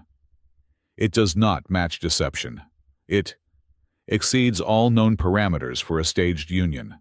The neuroconcordance is absolute. This core finds the union authentic. No, Severin roared. It is a trick, a human trick. He is manipulating the data. The data is not the only evidence, a new voice called out. It came from the public gallery. The heavy-set mechanic from Helix Gate, the one Jackson had spoken to, was standing up, his knuckles white as he gripped the railing. The Archon says he is a terrorist, the man shouted, his voice rough. We say he is a savior. Silence the gallery, Severin commanded. The witnesses will be heard, the magistrate corps stated. The worker, flanked by Kayla's lawyers, was brought to the floor. He activated a data slate.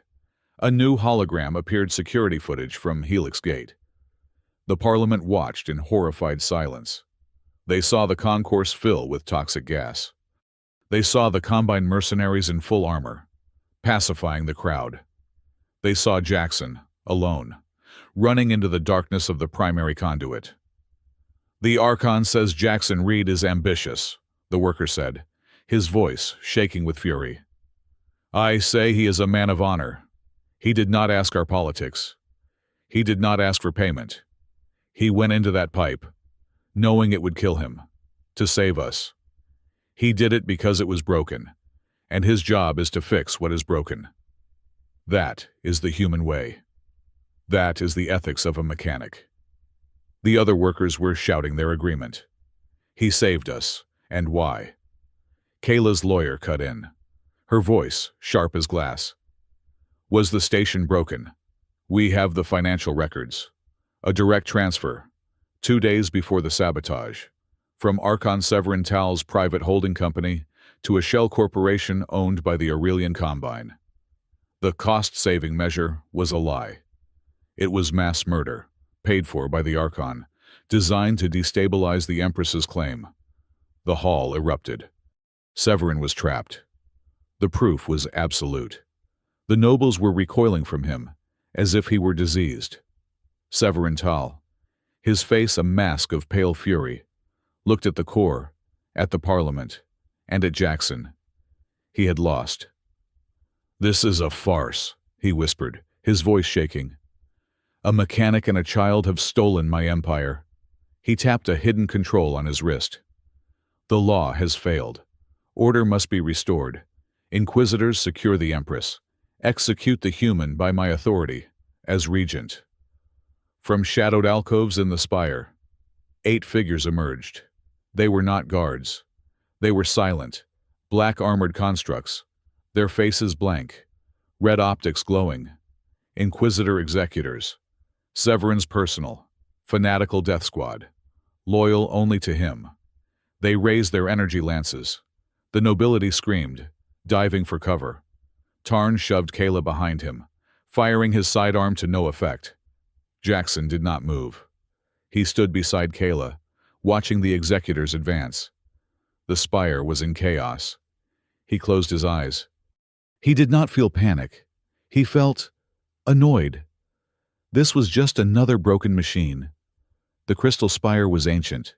It was built on the same principles as Helix Gate. It had pathways. It had a core. It had a pale network. He did not plunge into it. He did not seize it. He just reached out. He felt the energy systems in the black armor. He felt their targeting matrices, their power cells, their internal comms. They were all linked. As the first executor raised its lance to fire, it froze. Its red optic flickered and died. Then the second. Then the third. All 8 inquisitors stopped dead in their tracks, their limbs locked, their weapons powering down with a sad, descending whine. They were statues, frozen, in poses of attack. The hall fell into a stunned, absolute silence. Jackson opened his eyes. He looked at the frozen, useless death squad. He looked at Archon Severin, whose mouth was open in a silent scream of disbelief. Jackson turned to him. his voice quiet, but carrying in the vast, silent hall. He inclined his head, a gesture of mild concern. "Your security," Jackson Reed said, his voice laced with the driest, most profound exhaustion. "It appears to be in need of periodic maintenance." The magistrate corps glided forward, past the frozen executors. "Archon Severin Tal, the evidence of conspiracy, attempted murder, and high treason is absolute. You are remanded to the High Adjudicator for judgment. Guards, loyal to the corps, seize the sputtering, defeated Archon." "The Aurelian Combine's charter to operate on Helix Gate is suspended, pending dissolution," the corps continued. "The marriage of Empress Kayla Thaylor and Jackson Reed is recognized as valid, binding, and authentic under Imperial law." Kayla sagged against Jackson, relief making her weak. They had won. "However," the magistrate corps added, and the blood drained from Kayla's face.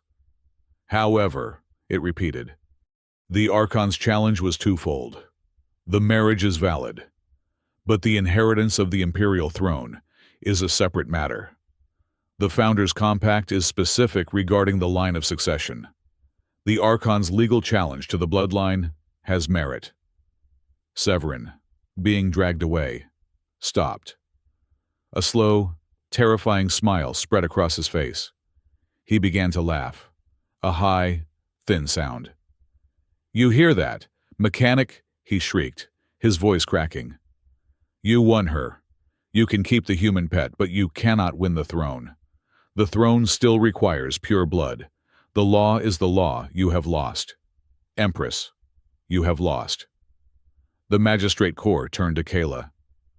"The question of succession is beyond the authority of this parliament. This corps hereby escalates this matter.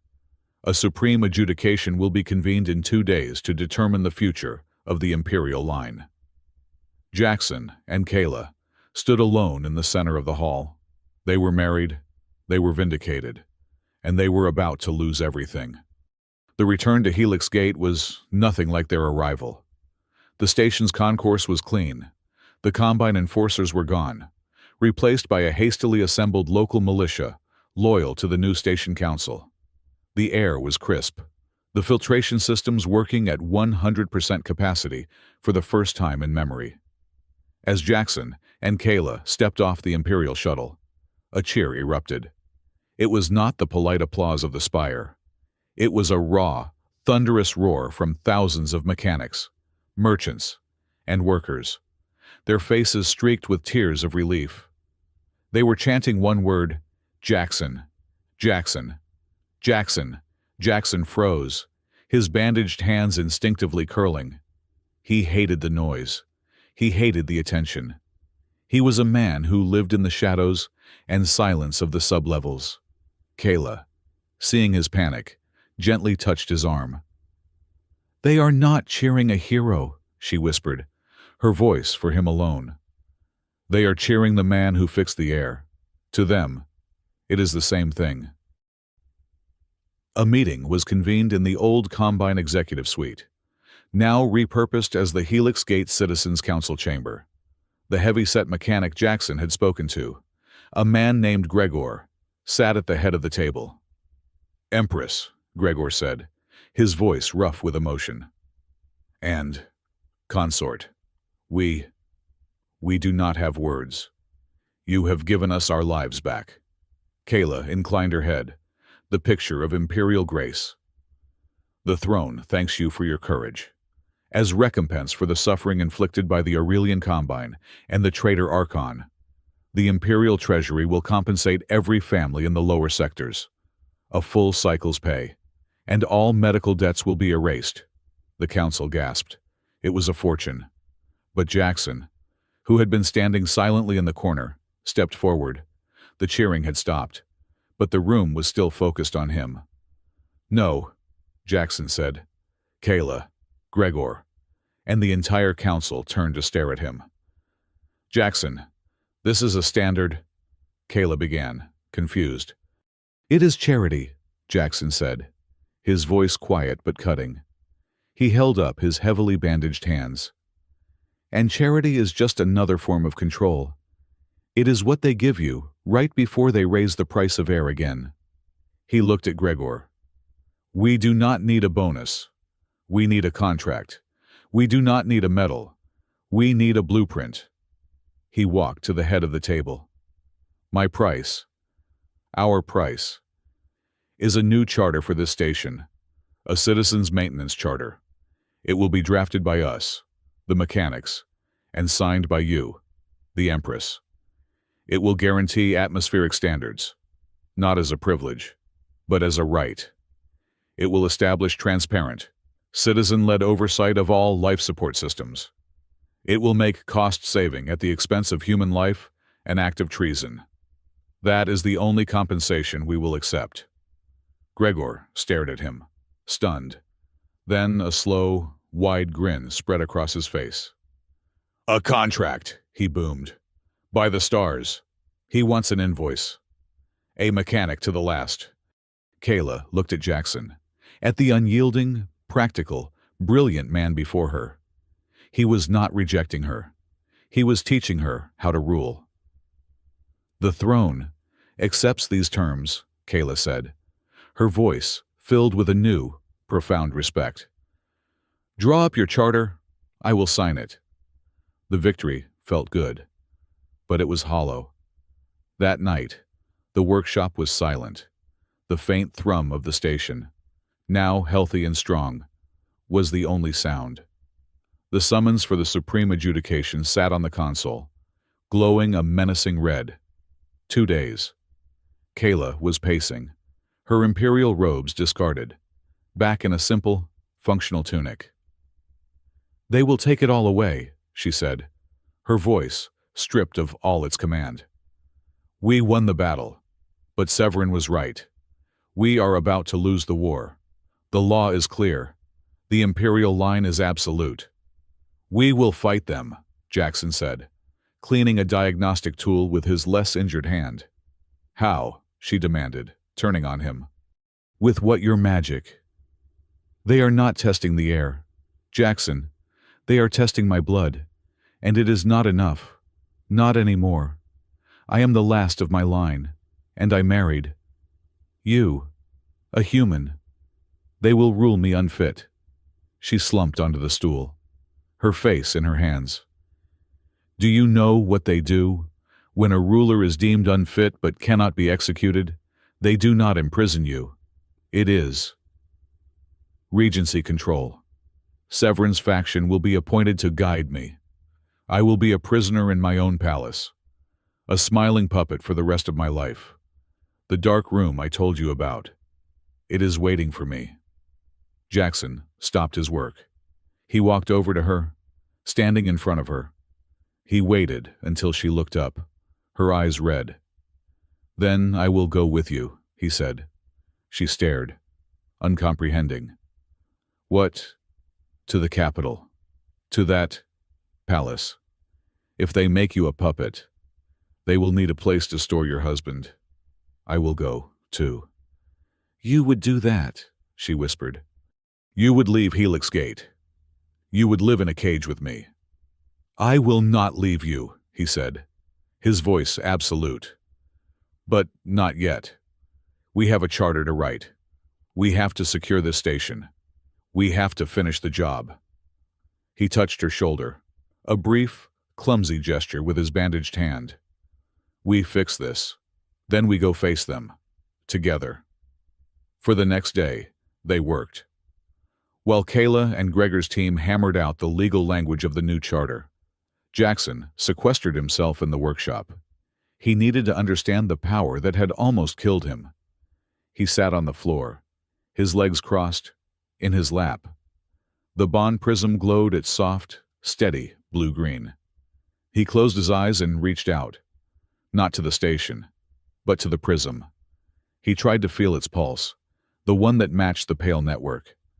When he had seized the station's core, it had been an explosion. Raw, uncontrolled power had poured through him, searing his nerves. He had commanded, and the station had obeyed. But the backlash had nearly destroyed his mind. He could not risk that again. He needed control. He focused on the prism.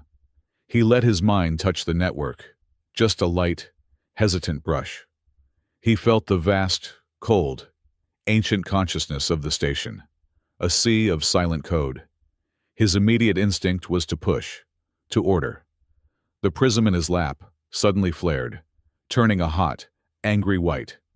A spike of pure, neural static pain shot through his temples. He recoiled, gasping. He tried again, slower. He did not push. He listened. He let the station's hum fill his mind. He did not try to change it. He tried to match it. He felt his heartbeat begin to slow, aligning with the thrum. The pain in his head subsided. The prism's light softened, returning to its steady blue-green. He was not its master. He was its partner. The pattern weaver was not a commander. He was a conductor. The prism was not a battery. It was a stabilizer, a synchronization tool, a buffer to prevent him from burning himself out. He spent hours, just breathing, learning to feel the network without trying to own it. While he trained his mind, Kayla trained her words. She was in a heated holo conference with her legal team, a group of old-guard constitutionalists, loyal to the Founders' Compact. They will argue tradition, the lead lawyer, a stern Thalorian woman, said. They will say the bloodline is sacred. Then we will argue function, Kayla retorted, pacing. Jackson's logic was infectious. A bloodline is a component, not the entire machine. What is its purpose to ensure stability? My unfit marriage, my alliance with Jackson Reed, has created stability. It ended a corporate tyranny, stopped a mass murder, and exposed a traitor. My actions fulfill the function of the throne, even if my blood does not. She brought up the diagnostic logs Jackson had pulled. And we will cross-examine the Aurelian Combine's representatives. They will be there, supporting Severin's faction. Their official report claims a spontaneous, cascading failure of the life support. But Jackson's logs show the primary mixing valve was shielded. You do not put a military-grade energy shield on a component that fails spontaneously. You shield a component you intend to protect while you sabotage everything around it. It is a contradiction. It is proof of intent. We will tear them apart on technicality. The lawyers stared. The Empress was talking like an engineer. And she was right. The Combine was not silent. They had lost the station, but they still controlled the Imperial news networks.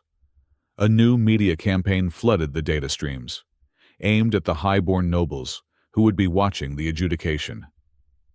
The human manipulator, one headline blared, showing a shadowy, grainy image of Jackson, his eyes glowing.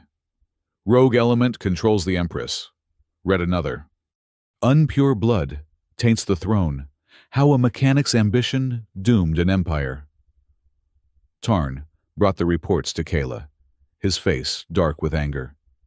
Highness, they are painting you as a victim and him as a sorcerer. Kayla was about to order a counter-campaign, a war of words. But Jackson, just emerging from his meditation, walked over to the console. They are loud, he observed, reading the headlines. We must fight this, Kayla insisted. We must release a statement. No, Jackson said. They are using lies. We will use the truth. He sat at the main broadcast console. Gregor, patch me into the public network. Not the Imperial News. The open civilian net. All of it. A moment later, Jackson's face, tired and bandaged, appeared on screens across the system. He was not in a palace. He was in his workshop, pipes and tools visible behind him. My name is Jackson Reed, he said, his voice calm and steady. I am a mechanic on Helix Gate. The Aurelian Combine and the faction of Archon Severin have made several claims about me. They say I am a manipulator, a terrorist. They say I caused the tragedy at Helix Gate. I am not a politician. I do not know how to trade in words. He tapped a control. So I am releasing my work report. This is the full, unedited diagnostic log from the primary conduit, from the moment of the sabotage to the moment of the rescue. It contains the chemical analysis, the pressure readings, and the override codes. It is complex, but it is the truth. He tapped another control. This is the official citation from the Magistrate Corps, naming me a citizen of Class Prime for the act of preserving life. And this, he looked directly into the camera, is an open invitation to any certified engineer in the Empire. Come to Helix Gate. Inspect the logs. Inspect the hardware. My work is open. You can see for yourselves what was broken. And you can see how it was fixed. He cut the feed. He had not argued. He had not defended himself. He had opened his books. It was the most human, and the most profoundly defiant, act he could have performed. The night before the supreme adjudication, the workshop was still. The charter was signed, locked in the Helix Gate's new, secure servers. Jackson and Kayla sat across from each other, a small, steaming coffee maker between them. It was the last of his contraband grounds. "I have never seen anyone do that," Kayla said, cradling her metal cup. "Just show them the math. You have thrown their entire propaganda machine into chaos. They do not know how to fight transparency." "They will," Jackson said. "Tomorrow. They will just call the math a human trick and fall back on their bloodline. We are still cornered." "I am still afraid," Kayla admitted. "Of that room. Of being silenced." Jackson took a drink. "When I was young," he said, his voice quiet, "I was indentured. My family owed a debt to a shipping corporation. I spent 10 years on a cargo freighter, working in the engine rooms. You know what I learned?" She shook her head.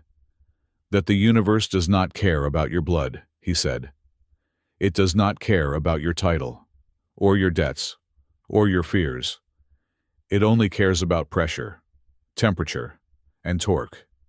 You can be an emperor or a slave, but if the core overheats, you burn just the same. There is a kind of honesty in that, in the mechanics of things." He looked at his bandaged hands. "This power, this pattern weaver thing, it is not magic. It is just listening to the machine. It does not make me special. It just gives me a different kind of work to do." He met her gaze. "Being human. It is not about blood. It is not about power. It is about choosing to fix the leak, even when it is not your job. It is about standing with someone in the dark, when it is inconvenient and dangerous. That is all it is." Kayla felt a warmth spread through her that had nothing to do with the coffee. A chime at the door broke the spell. It was Tarn. He looked moved. He was holding a data slate. "Highness, consort," he said. "A petition has just arrived at the High Court. It is from the citizens of Helix Gate." "What do they want?" Kayla asked, her heart sinking. "More compensation." "No, Highness," Tarn said. He read from the slate. "It is a citizen's petition, signed by Gregor and the entire station council. It contains only one demand." He cleared his throat. "To the supreme adjudication of the imperial throne, we, the citizens of Helix Gate, make no claim on the matter of imperial succession. That is the business of the High Court.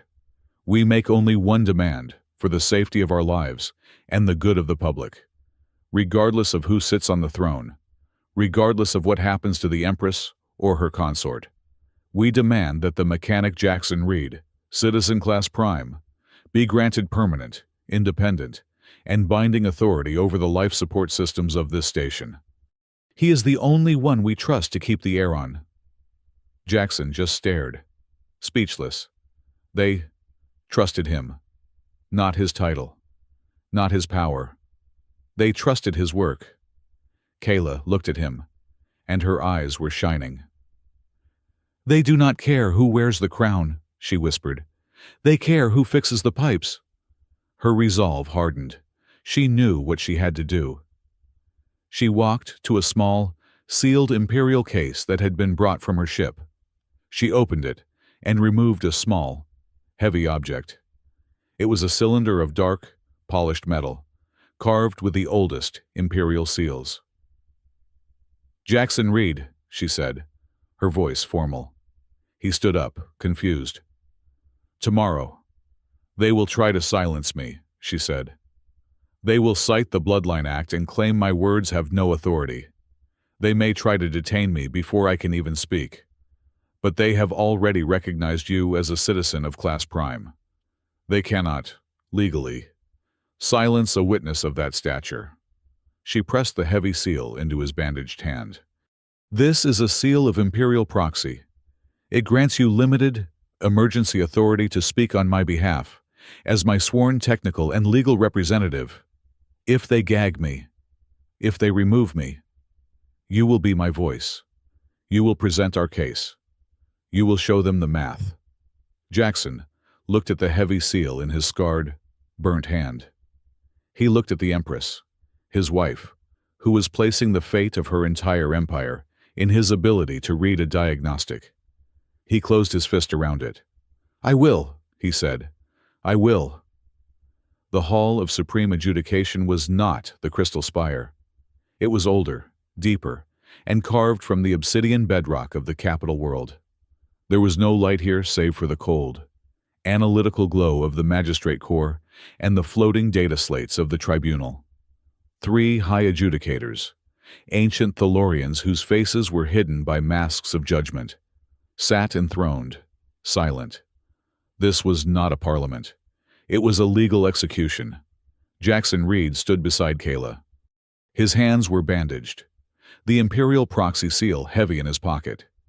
He felt the pale network here, too. But it was different. It was not the chaotic, wounded thrum of Helix Gate. It was a vast, silent, and impossibly complex lattice of pure code. It was the operating system of the Empire. Severin was not present, but his faction was. A new advocate, a sharp-faced noble named Rylan, stepped into the center of the floor. He did not posture with false sorrow as Severin had. He attacked with pure, cold law.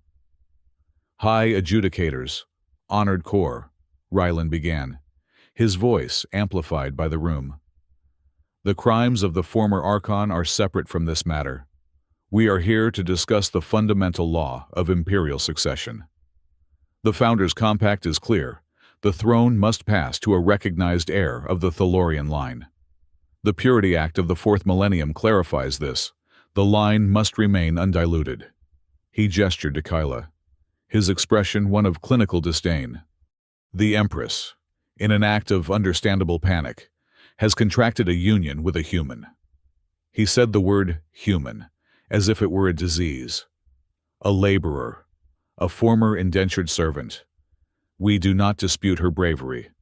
We do not dispute his utility."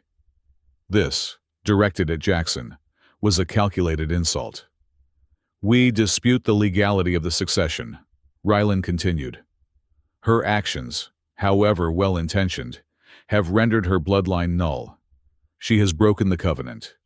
She is unfit to rule, not because of her mind, but because of her blood. The law is absolute. The throne must pass to the next viable candidate, who, by default, is a Regency Council appointed by this body. We ask you to uphold the law." The tribunal was silent. The magistrate corps' silver form was still. The argument was sound. It was the exact trap Severin had laid. The central adjudicator spoke, his voice a dry rustle. "Empress Kayla, how do you answer the Purity Act?" Kayla stepped forward. She was terrified, but her voice did not shake. She had practiced this. She and Jackson had built this argument together. "High adjudicators," she said, her voice clear. "Advocate Rylan speaks of the Purity Act. He cites a law that is 5,000 years old. But I will cite a law that is 10,000 years old. The law upon which all others are built." She took a deep breath. "I cite the Founders' Compact. The Compact does not speak of blood. It speaks of function, the primary, sole, and binding purpose of the imperial throne, as defined by the founders, is the preservation of the populace and the integrity of the charter. All other laws are subordinate to this prime directive. The Purity Act, she continued, her voice rising, was created to ensure stability, but Severin's faction now uses it to reward instability. They use it to validate mass murder. They use it to endorse the sabotage of Helix Gate. They are arguing that the law requires you to place the throne in the hands of the very criminals who tried to gas its citizens. They are twisting a law about purity to protect the most corrupt act in this empire's history. Ryland sneered. A compelling philosophical argument. Empress. But the compact is a document. The Purity Act is law. The Magistrate Corps cannot ignore statute. The compact is not a document, a new voice said. Jackson stepped forward, moving to stand beside Kayla. Ryland looked at him in disbelief. The human consort will be silent. You have no standing here. I have this, Jackson said. He reached into his pocket and produced the imperial proxy seal Kayla had given him. I am the Empress's sworn technical and legal representative, and I am a class prime citizen of this empire. I will be heard. The Magistrate Corps turned its head. The standing is recognized. Proceed. Citizen Reed. Jackson looked at Ryland, his eyes cold. You said the compact is a document. You are wrong. I have seen it. I have been inside it. The Pale Network, the system that runs this empire, is the compact. It is not philosophy. It is operational code. As he spoke, he felt a warmth in his other pocket. The bond prism. He pulled it out.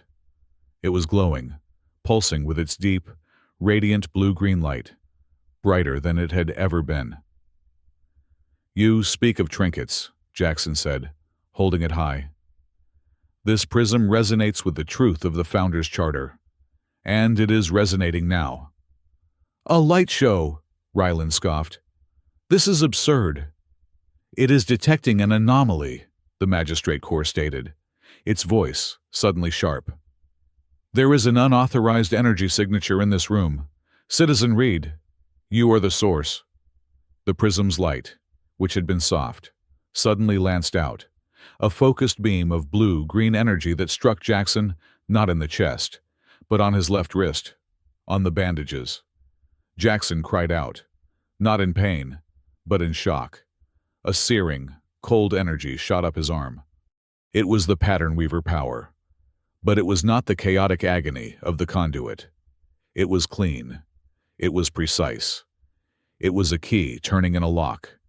His bandages, stained with his blood and sweat, dissolved, turning to ash.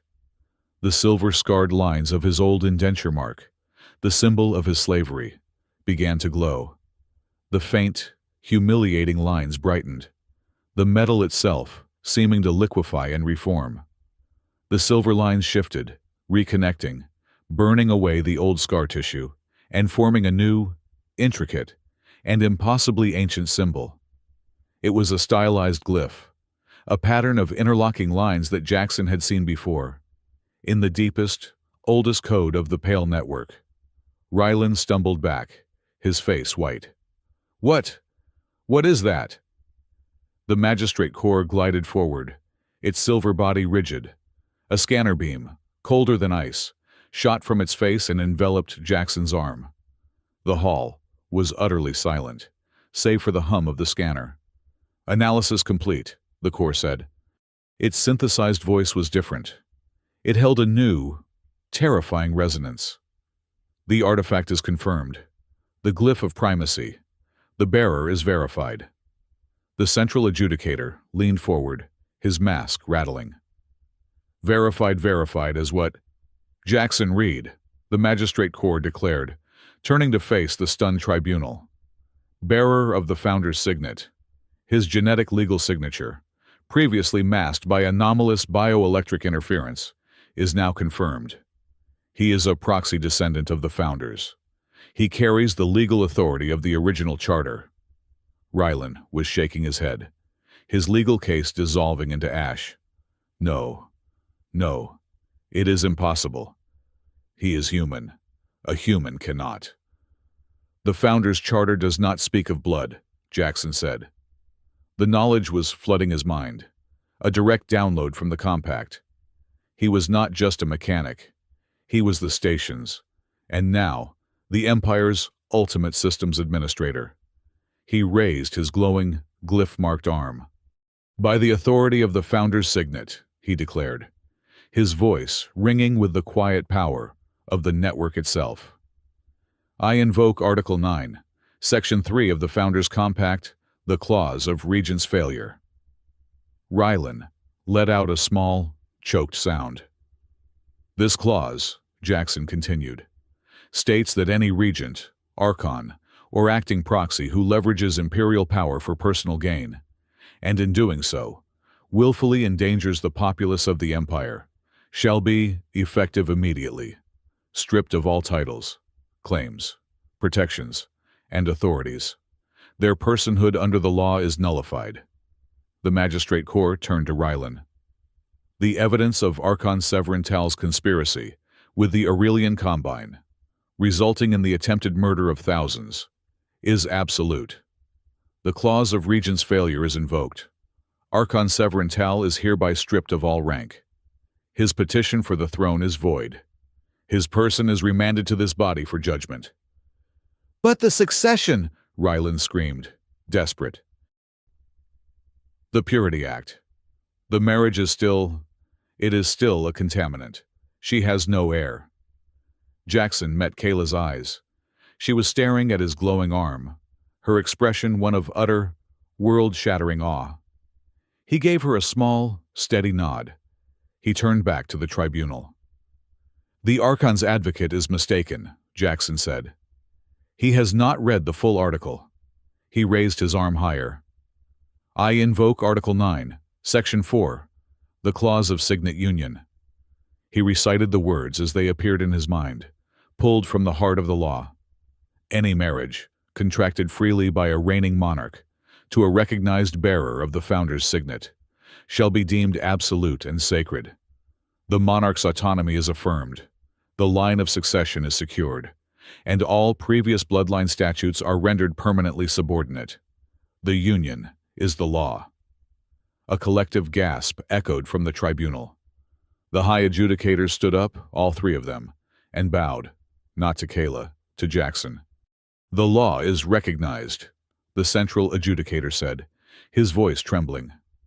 The marriage is absolute. The throne of Empress Kayla is secure. The Magistrate Corps turned its mirrored face to Jackson. Bearer of the signet, your authority is that of the Founders. It supersedes this tribunal. It supersedes all current law. You have the power to rewrite the compact itself. What is your directive? This was the moment. The power of an emperor, of a god, was in his hands. He could have anything. He could reshape the galaxy. Kayla watched him, her heart in her throat. Jackson looked at the cowering politicians. He looked at the ancient, masked judges. He looked at his own hands, one marked with the power of the Founders, the other still wrapped in bandages from a conduit burn. He knew exactly who he was. I am not a ruler, Jackson said, his voice quiet, but carrying to every corner of the obsidian hall. I am a mechanic. My authority is not for ruling. It is for fixing. He turned to the Magistrate Corps. My directives are three. First, the creature known as Severin Tal. He will not be executed. He will be tried publicly for his crimes. Then, he will be exiled to the Helix Gate, where he will serve a life sentence working in the waste reclamation plants. He will learn the value of the lives he tried to throw away.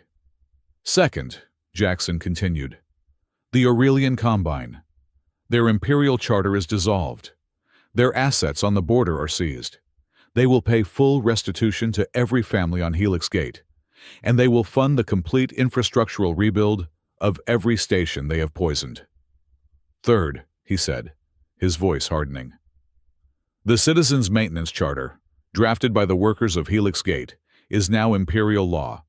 From this day forward, breathable air, clean water, and safe infrastructure are a right of all imperial citizens, not a privilege. Maintenance is mandatory. Failure to provide it is treason. He lowered his arm. The glyph faded, returning to the faint, silver lines of his old life. "That is all," Jackson said. "The rest is up to the Empress. I am done." He walked back to Kayla, who was looking at him, tears streaming silently down her face. Before the tribunal, before the core. Jackson turned to the nobles, the politicians, and the lawyers who had tried to destroy them. "You look for greatness in blood," he said, his voice tired. "You look for it in ancient titles. You are wrong. Greatness is not in your birth. It is in the work. It is in fixing what is broken. It is in holding the line when it is inconvenient. It is in standing your post when the steel itself gets tired. This empire does not need more nobles. It needs more mechanics." They left the Hall of Adjudication, leaving a shattered political system behind them. Severin was dragged away, screaming. His power broken not by a fleet, but by a clause in a contract.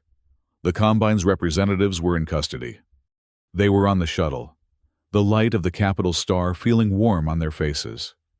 It was the first time they had been alone, truly alone, since that moment in the workshop. The silence was comfortable, easy.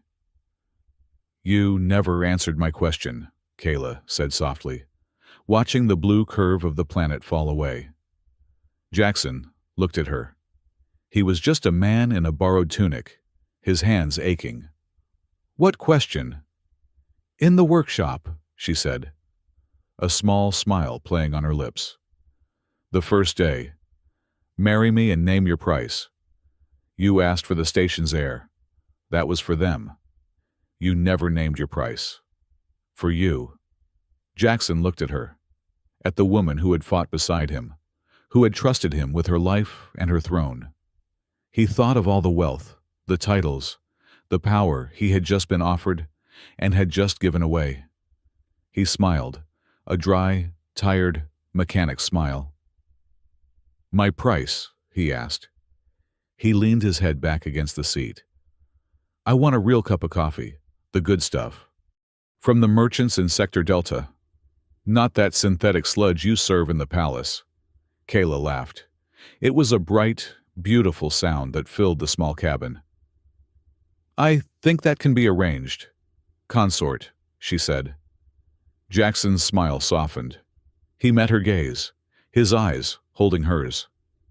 "And one more thing," he said, his voice serious now. "A future, one where you never have to be afraid of the dark again."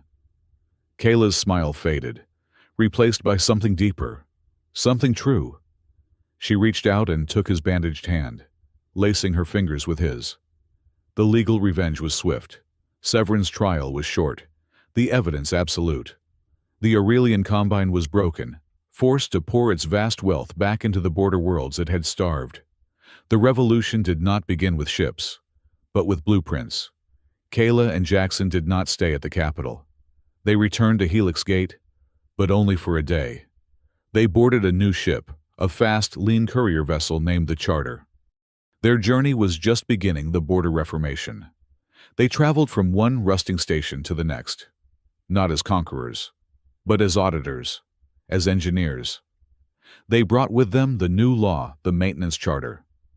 The bond prism sat on the navigation console between them, glowing its soft, steady blue-green, a compass pointing them toward the next broken thing. They did not save the empire with magic.